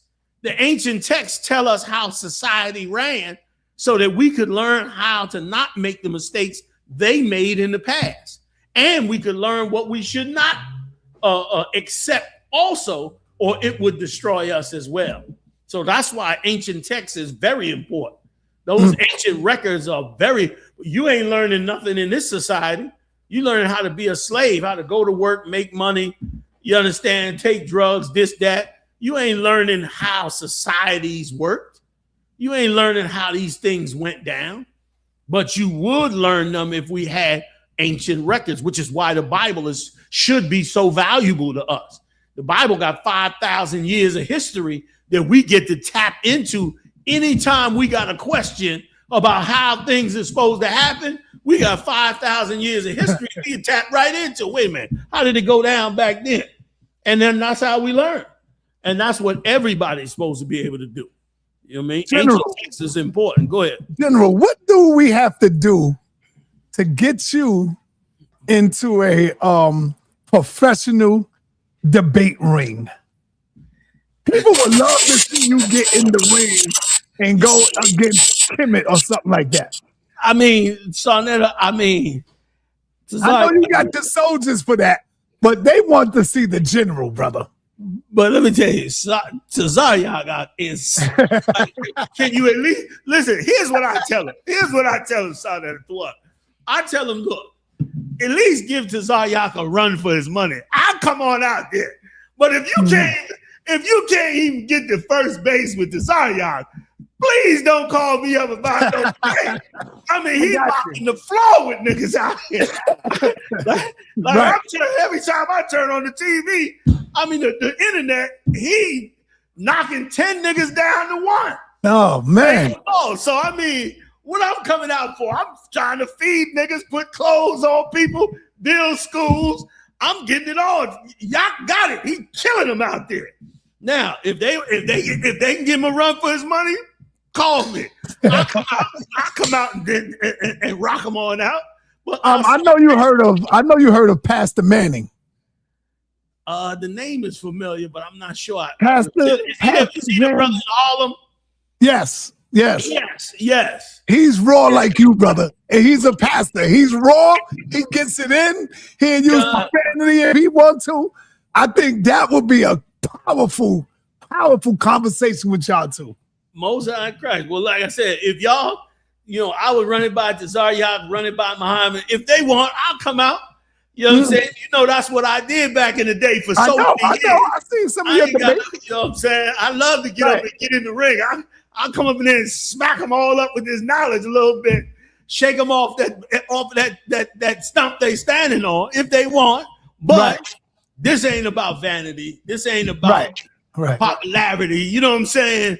This is really about saving our brothers and sisters' lives. So that's why, I do it, but Tazaryak is killing them now so good. And not just Tazaryak. You got a few out there. Don't forget his running partner who's down there in Texas right now, Captain Katazar. Katazar taking them up out there on the streets in Texas. That's right. Yeah, I had him on 2 weeks ago. Oh, most times. You know what I mean? So So it's a lot of bad cats out there. Hell, General Muhammad will come out and tear them up. You know what I mean? Other generals, Katham Q, Shalmar, Haas. Oh my God. You know what I mean? Yeah. General Mark Allah. So it's a lot of cats to get it in. I could get it in too. But again, it ain't so much about, how bad we are. Right. Such as, you know what I'm saying? Are we going to wake up some brothers and sisters, man? You know what I mean? That's why if you let me plug it, this Saturday, this coming Friday, I think it's September 4th, Marah. September 4th, I'm doing a town hall meeting in Philly at the Philly school, and I'm giving away free cheesesteaks, man, to everybody. Yo, you giving away Philly? I'm giving away Philly cheesesteaks. Oh, they love the Philadelphia cheesesteaks. As long as they last, you know what I'm saying? Right. I think the brothers got about 200 cheesesteaks in there. So first 200 people going to get cheesesteaks, fries, you know what I'm saying, something to drink. By the time I finish the town hall, you finna fall asleep. Hey, General, let me tell you, man, I got the utmost love and respect for you, man, because I remember when we all went to debate. Remember Captain Tazariak debated Malik Zulu Shabazz? Yes. You came to the debate, and brother, I didn't even think about it, but you took all of the people that was in the debate, and we went to the restaurant, and you took care of the bill, brother. Most High I was like, damn, the General, because Malik getting ready to pay for our bill, the Black Panthers. And they said, yo, the General already paid for it all. And I was like, what? The General? Man, that must have came up to $1,000 or something, man. I was like, damn, that's peace right there, brother. I'm glad you said that, son, because that's really the bottom line. Yes. You know what I mean? We coming out of all walks of life. We got different philosophies. You understand different things. Shabazz, you know what I'm saying? He in it struggling, doing his thing. Yeah. I think he got ill recently or something like that. I'm not sure, but no, he's all right. He's good to go. Yeah, he's good. Okay, beautiful. But the point is, him and Captain have a good relationship after they good. That's beautiful. The point is that we got to come together. That's what's important. You know what I'm saying? Like that's like at the end of the day, I ain't got no hate for nobody. That's our people. You understand? Unless you trying to hate and harm me and mine, or come up against the UPK, which I don't suggest nobody do. You understand? Because, man, you know how we get down. Right. But at the end of the day, man, it was my pleasure. We had a good debate. Good issues came out. You know what I mean? You did a lot of work to help raise up to Zaryak's name out there. You know what I mean? You put him in a lot of heavy debates, hit him with a lot of heavy questions. Played advocates. You brought a lot of this all together, son. You've been doing this before we even came on the scene. You was already doing all this. Now, anybody hating on you for that, I don't understand. And we all came together and said Captain won that debate because at the end, Malik started agreeing with the captain. So once you start doing that, you done lost the debate, brother.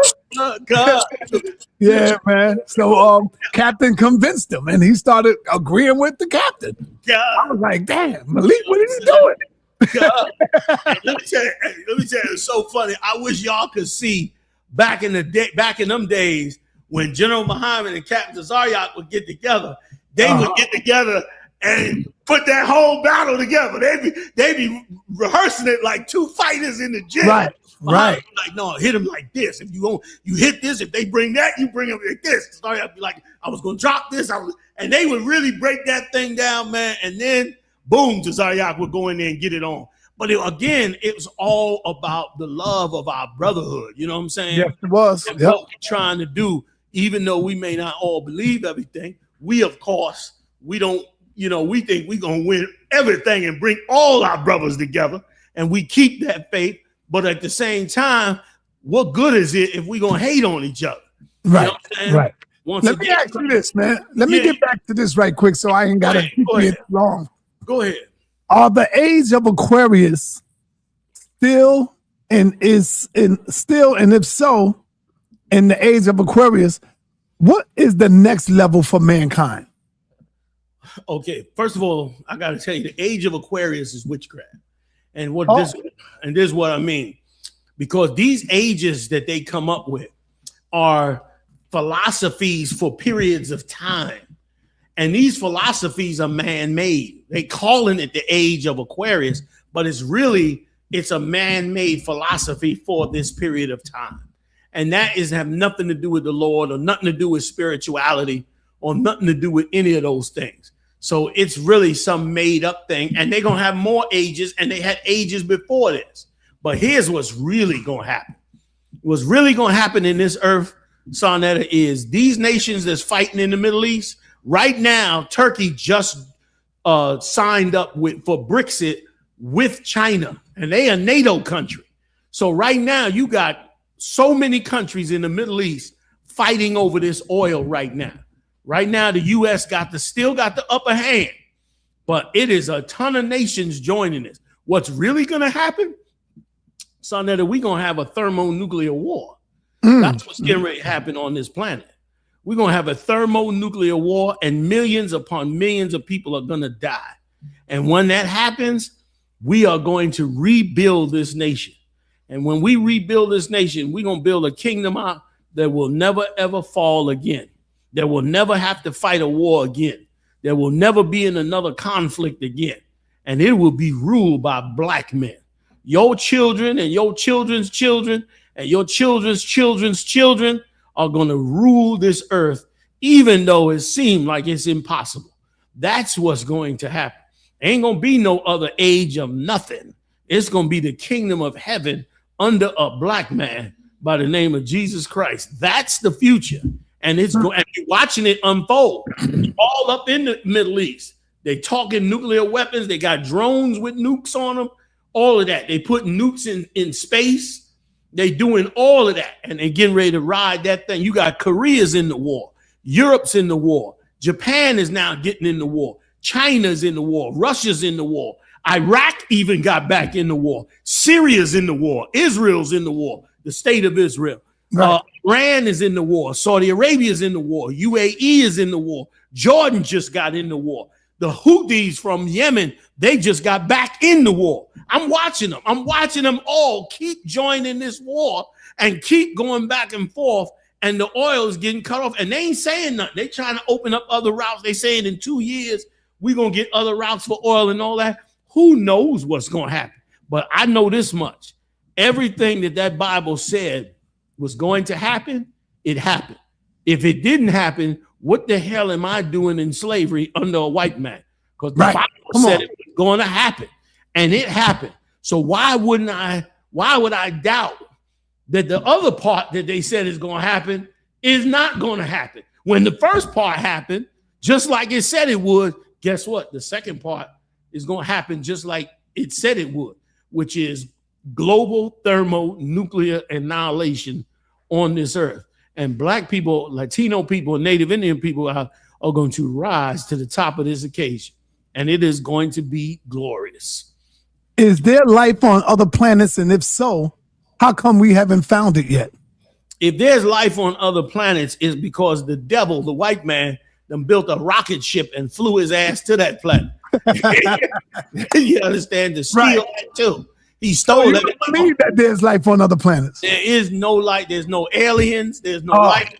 All that aliens and all that talk. First of all, they were genetically changing people in the 1930s. If they come out and they're going to do this, they're going to come out and they're going to tell you the aliens have arrived, y'all. And you're going to come out and see these aliens they've been showing you for 50 years in the news. And you're going to think, oh, snap, the aliens are real. That's a damn lie. That's a genetically changed being that they created with CRISPR technology. You understand? And they use that being and their technology to make them seem like aliens. And the reason for that, the reason they want to do that is because they want to get rid of everybody's religion. And the only way for them to get rid of everybody's religion, they got to give you somebody that's higher than the earth. Somebody smarter than the earth, somebody who knows more than people know on the earth. So they're creating this alien thing so that you would fall for it, give up your religion, and now take on the religion that they want you to have on. But none of that is going to work. All of that's going to just end up in a war. There are no aliens. And not only that, sa.neter, this society is not the first society to go to space. That's another thing. A lot of times they talk about aliens. Yeah, they've dug up in the earth and found all kinds of planes and ships that ancient empires had. The Egyptians had planes. I saw them for myself when I went over there. They had them dug down underneath them pyramids. We've been saying that for years, that they had all of, just like we got Area 51 and all that technology hidden out there. Well, guess what? The Egyptians had a whole bunch of advanced technology too, and they kept it underground too and hidden away from people. So now these empires come along, dig up their technology and tell everybody there's aliens. Ain't no aliens out there. If you tapping into some kind of electronics and you think you talking to an alien, you talking to a demon. You ain't talking to no alien. You know what I mean? Because guess what? If there were aliens, they would have long since invaded this country. If you had the technology to fly all the way across the galaxy to come to this empire, then you'd have been took this nonsense over. You'd have come over here like, what the hell is this bullshit? And you would have took over the whole damn planet already. So there are no aliens, man. All them fast moving flying saucers and stuff, all that come from the white man. Adolf Hitler in 1933 flew a flying saucer from Germany to Antarctica on tape in the 30s. We in 2026, almost 100 years later. What you think they got now? They probably got all kinds of stuff that if you saw it, you would say, this is alien. This is magic. Right. You know what I mean? They got white people walking around that you would think got spiritual power. You would think they an angel because they just got advanced technology. But that advanced technology don't mean anything. And let me give you proof in the scriptures. The Lord said this when Nimrod came together. When you go back and read about Nimrod in Genesis, the 10th chapter, Nimrod came together and Nimrod built his empire. And then the angels went to the Lord and said, now whatsoever he wants to do, he could do. Now, whatsoever is a big ass word. You know what I mean? If somebody say you could do whatever you want to do, I could imagine a lot of things. You know what I'm saying? Mm-hmm. So even in ancient Babylon, they had technology out to do all kinds of things. All this Anunnaki talk and all of that is just a nation like any nation that built upon their technology, got good at their technology, and got advanced. And some of them got off the planet. America ain't the first nation to get off the planet. I'm sure several other ancient nations got off the planet. And, right. And it don't mean nothing. You can't go nowhere. Ain't nothing out there. Ain't nothing out there but radiation. You're going to go out there and they ain't doing nothing. They trying to build pods on Mars and all that old bullshit. White people going into slavery. I don't care if they move to Venus.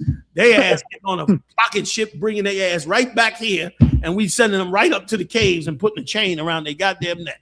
All they right. ain't nowhere. So that's Let me ask you this. Is it true that the first God of the Bible, or back in history times, as far as we could go back, was a woman? You ever heard of that before? Like a woman, there was a woman God before the man God, and they chipped the woman out of the Bible. Yeah, I have heard that many, many times. That was a CIA program to discredit the Bible. That was launched in 1956. The purpose of it was to make you believe that God at one time was a woman, to confuse people from being true believers of the Bible. God was never a woman. God, nobody was, there's no disruption in heaven. That's another myth. All this about Satan being kicked out of heaven and all that, none of that is true. In God's kingdom, everybody in order, even Satan, everybody in order. It tells you that, I believe in 2 Samuel 22, something like that. I might be wrong on that Satan even is in order when he come before the Lord. So it ain't no out of order, nothing in heaven. So it wasn't no woman kicked out. That's Greek mythology. In Greek mythology, you got all these characters and they fighting each other and they killing each other and they trying to do all. That's what white people love. Chaos and confusion. God's kingdom ain't got no chaos and confusion. He runs the whole show, and it runs just the way he like it to run. You know what I'm saying? Okay. Hey, I want to bring in my my elder right here, Elder Apostle. Apostle, he loves the I.S.U.P.K, General Yahanna. Zariak. Testing 1, 2. Oh, that's your mic. We good. All right. Hey, Apostle, you there? Calling Apostle, are you there? His mic is muted. His mic is muted. Yeah, his mic is muted.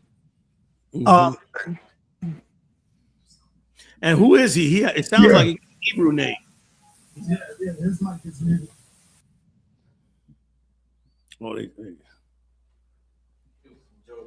Oh, Oh, yeah. All right, don't worry about it. We're gonna move forward. So I don't want to keep you too long, brother. I know you're a busy, hard-working man, the hardest working man on the Israelite. Before we go, though, I'm getting ready to suit. I'm going down after this to season up the grill to make them cheesesteaks. Yes. I want to ask you, what do you think about I.U.I.C. getting ran out of a community by the thugs in the community? Brother, did you see that? I didn't see that, but I'm not surprised. I didn't know that. Okay, yeah, that was like about a week and a half ago. They showed it on YouTube, and the community came down on them and ran them up out of there.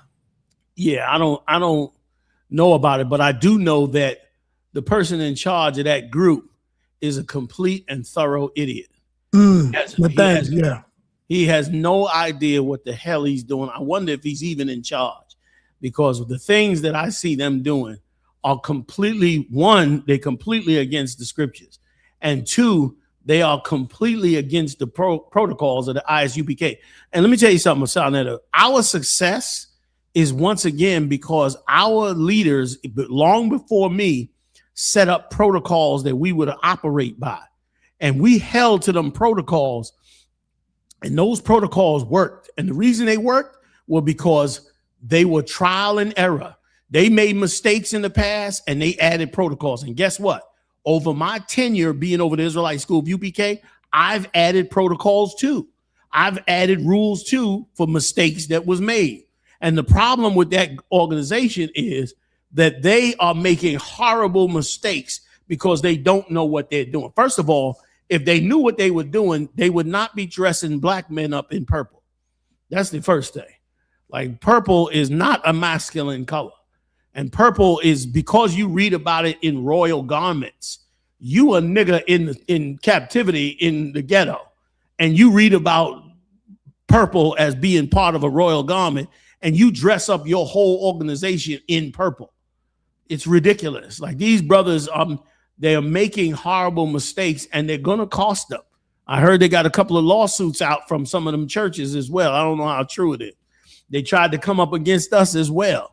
So they just making bad decisions after bad. And they ain't the only one. There's a ton of little weird groups out here doing things that they should not be doing when everybody came from the I.S.U.P.K.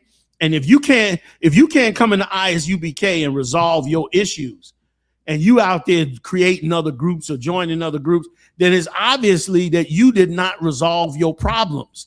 Now you done took your problems to another situation. And guess what? Now that situation is going to just continue to be worse because you didn't resolve your problems. You got a beef with me, or beef with the school, or beef with somebody in the past. Bring that argument here. You know what I mean? And on top of that, sa.neter, remember we mentioned earlier how even though we don't believe the same thing, at the end of the day, we still have love for all of our brothers and sisters. I ain't going to never agree with Kemet. You know that. Right. But I ain't going to never not, have respect for you as a brother. You understand? Like, that's ridiculous. And the problem with these cats is that if you don't go resolve that, then how you gonna go create another Israelite group as a solution to a problem that you believe was going on in the Israelite School U.P.K? What if you was the one wrong? Now you done went out there and started some group, and now you getting cats run off the street, embarrassing them, humiliating them. And let me tell you something else too. that cat that's in charge, he's a damn idiot, because you better know, you better understand the streets. You ain't no cop no more. First of all, you a cop. You was a cop that hated black people and loved what was going on with you as a cop. Now, if you that type of brother, now you gonna turn around and be a black activist and have a black group. You don't know what the fuck you doing. Excuse my French. Mm-hmm. And now you're gonna run out there. Now you don't. Now here's what happened. Now on tape, you done got all them cats humiliated. Guess what? The streets can smell pussy. They can smell it. They know when you's a real, you really a purple dressing faggot. You got men dancing in the middle of your church, your school, or whatever the hell you call it, talking about you a Hebrew Israelite, and some nigga voguing on tape, switching his ass on tape. Niggas smell it, and they can tell, and eventually, you understand, you're gonna run into a problem you don't need to run into. You ain't never gonna see that in the Israelite school UPK. We do this thing like it's supposed to be done, like our protocols call for, and the way the Lord says. So lock it and run long. Right. Real quick, because I got a brother here that want to give you your flowers that went to school with you. That's all. And first, before we do that, I want to ask you this question, and I want you to keep it real like you always do. Don't worry about me. I'm good. I got tough skin, man. I just like the way you do something. You do. I get that too. You do. I love the way you bring out the information. Just go all the way in. Have the Bible stolen texts from the ancient Kemetic walls of Kemet? Do you see that in there? And go all the way in, brother. Don't worry about my feelings. None of that. Yeah. Absolutely not. Go ahead. But I'll tell you who did steal texts from the walls of Kemet, which is why this question keeps coming up. Go ahead, brother. Because the Christian church is a descendant or derivative of the Roman Catholic Church. The Roman Catholic Church are really worshipers of ancient Babylon. Ancient Babylon are some of the ones that created the Kemet text. So what you got here is you got a church that's really got some of the lifestyle of Kemet, but here's how they got it. Because when they was a church, they came from the Catholic Church. The Catholic Church came from the Babylonian Empire.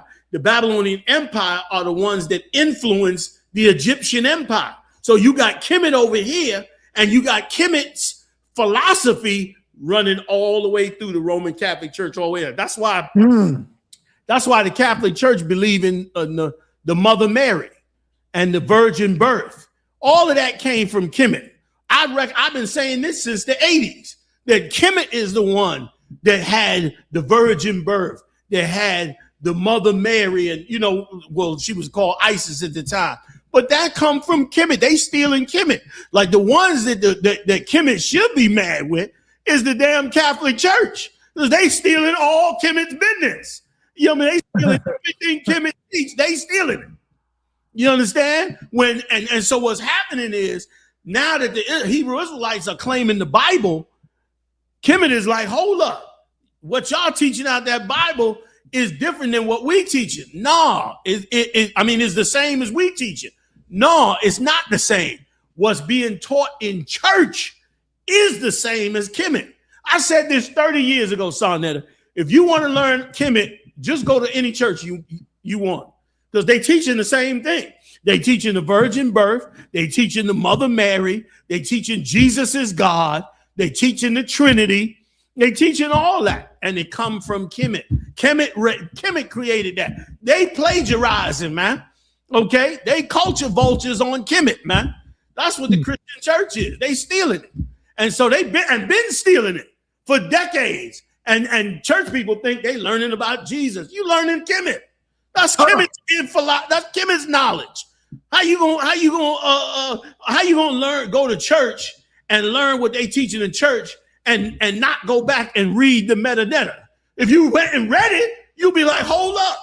Kemet is the same as what we teaching in church. And I would not argue with you with that. I would never say you was wrong. You are 100% right. Now, the Hebrew Israelites don't teach that. At least the ones that's in I.S.U.P.K.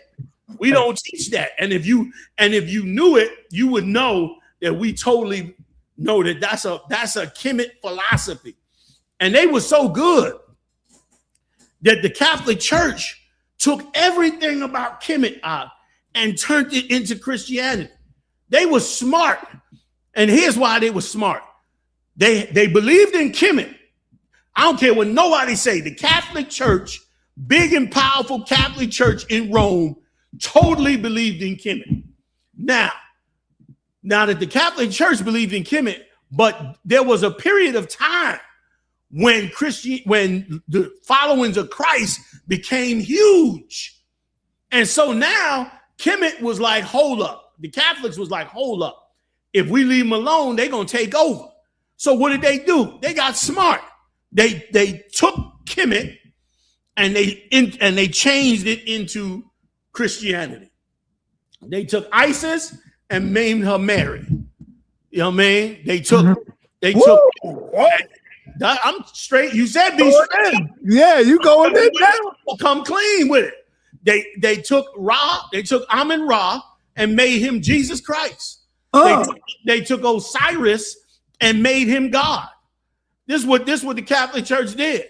So by the time hundreds of years later, the Christians come along, they think they learning about Jesus, when really they learning about Kemet from the Catholic Church. Exactly. Damn. So I could go into Kemet and go into Catholic Church. I could tell you everybody in Kemet, and I'll tell you their names in the Catholic Church. They the same religion. Ain't no change. Ain't no change. Powerful, brother. But the Hebrew Israelites don't. We ain't riding with that. But go ahead. Yes. Before I let you go, General. Before I let you go, General, I got to bring in a brother that went to school with you that want to give you your flowers. You know, brother. My nigga. What's going on, Reg?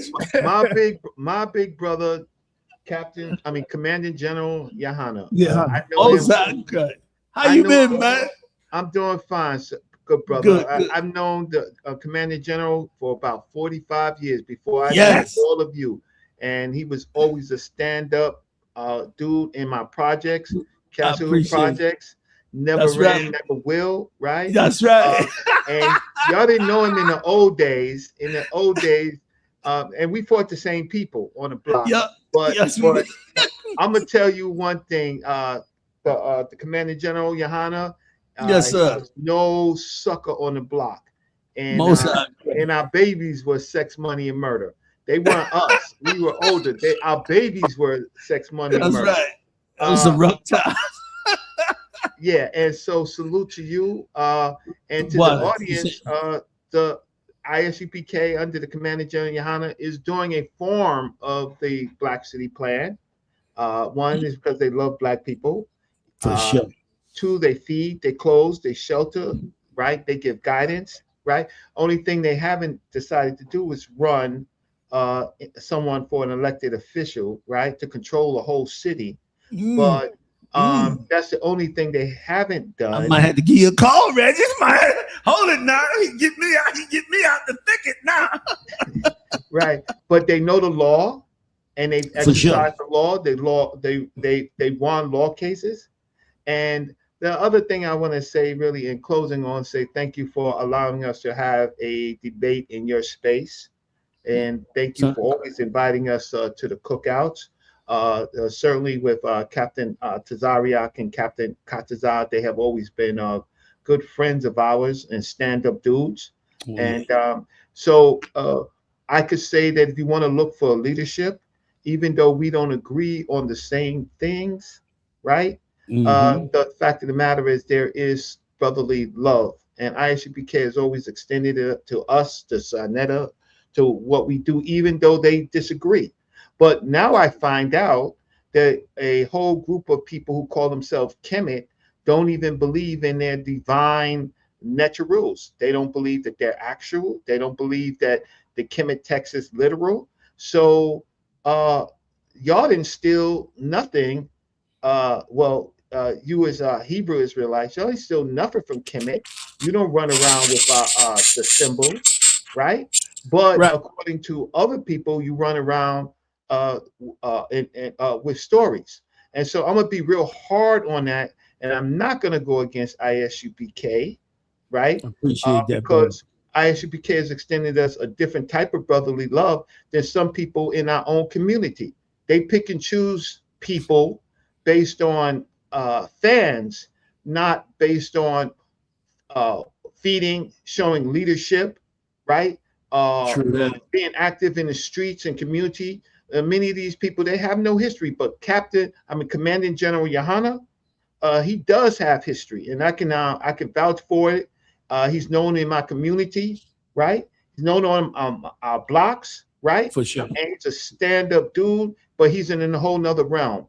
So thank you, sa.neter. I see the captain the general battery is going dead. We got to end this, man.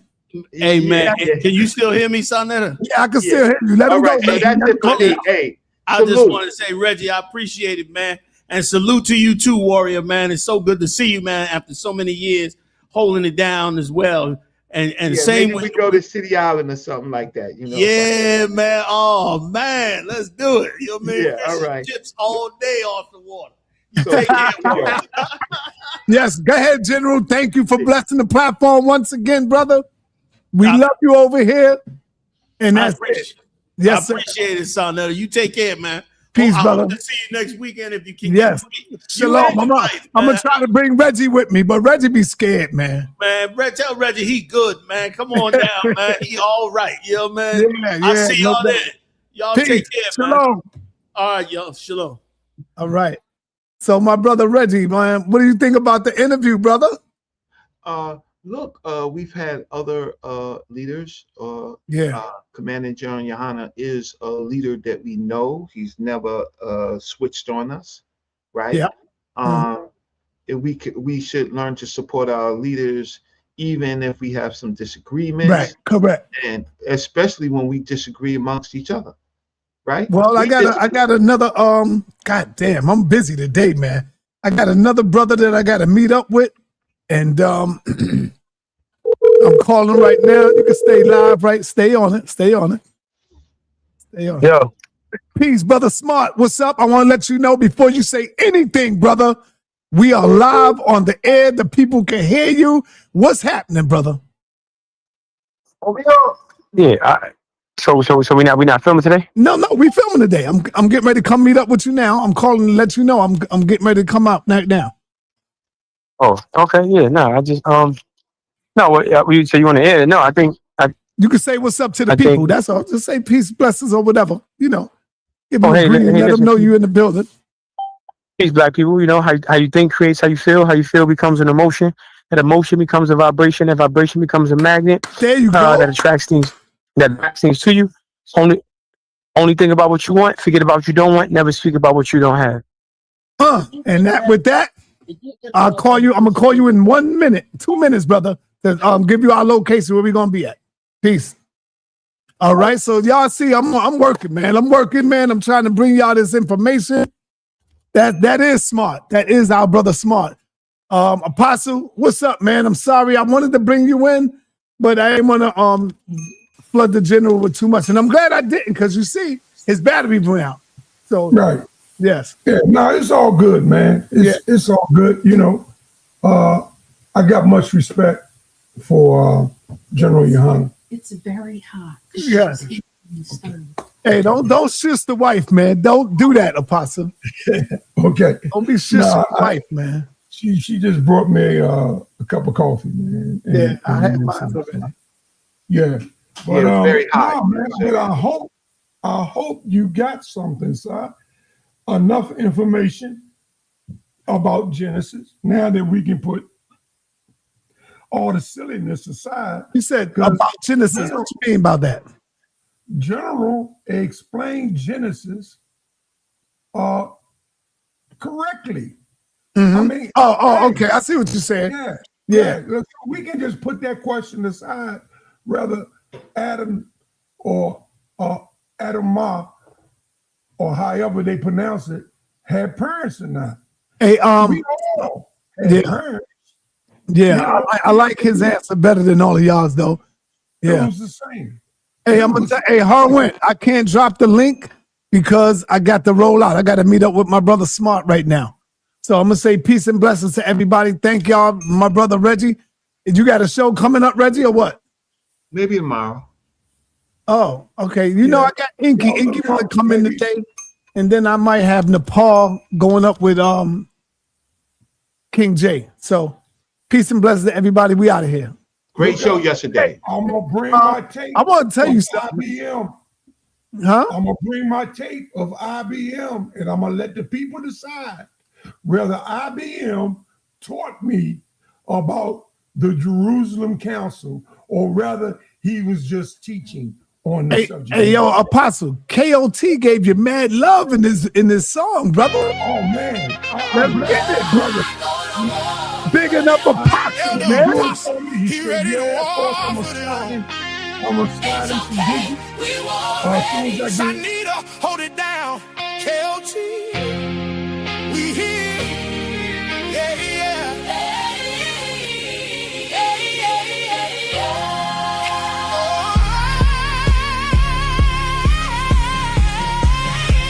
We go to war for them. I hopped off the porch for them. Yeah, the apostle, he fight with that gospel. We open the door for them. I am the way, the truth, and the light. That's what he said. He opened my eyes and wakes me from sleep. Remember, I was dead. I go to war for them. We go to war for them. The I.S.U.P.K, the Bay Coliseum, we got that sword for them. Hey, hey. Yeah, yeah. I made up my mind real forever. Just keep them face on say hatred from me. I told them I fight for these children, I mean. I had to put food on the table from nudging like I'm a genie. No, this ain't magic, this that spirit. I stood on my 10, I had to go get it, grab it. The Most High, he paid the way for me. In that dark, he brought day to me. We moving the word from A to Z. Held the apostle, stepping on the head of them snake. Got on the armor, y'all can't break. I put my lust to the side and lift up my head. I go to war for you. You fight for me. We ain't never been scared. We go to war for them. I hopped off the porch for them. Held the apostle, he fight with that gospel. We open the door for them. I am the way, the truth, and the light. That's what he said. He opened my eyes and wakes me from sleep. Remember, I was dead. I go to war for them. We go to war for them. The I.S.U.P.K, the Bay Coliseum, we got that sword for them. Hey, hey,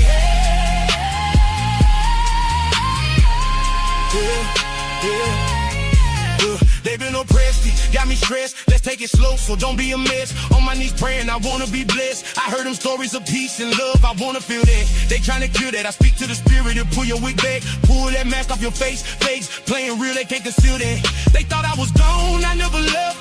I'm just bringing real back. I be the truth, bet they gon' feel that. I came from the core for them.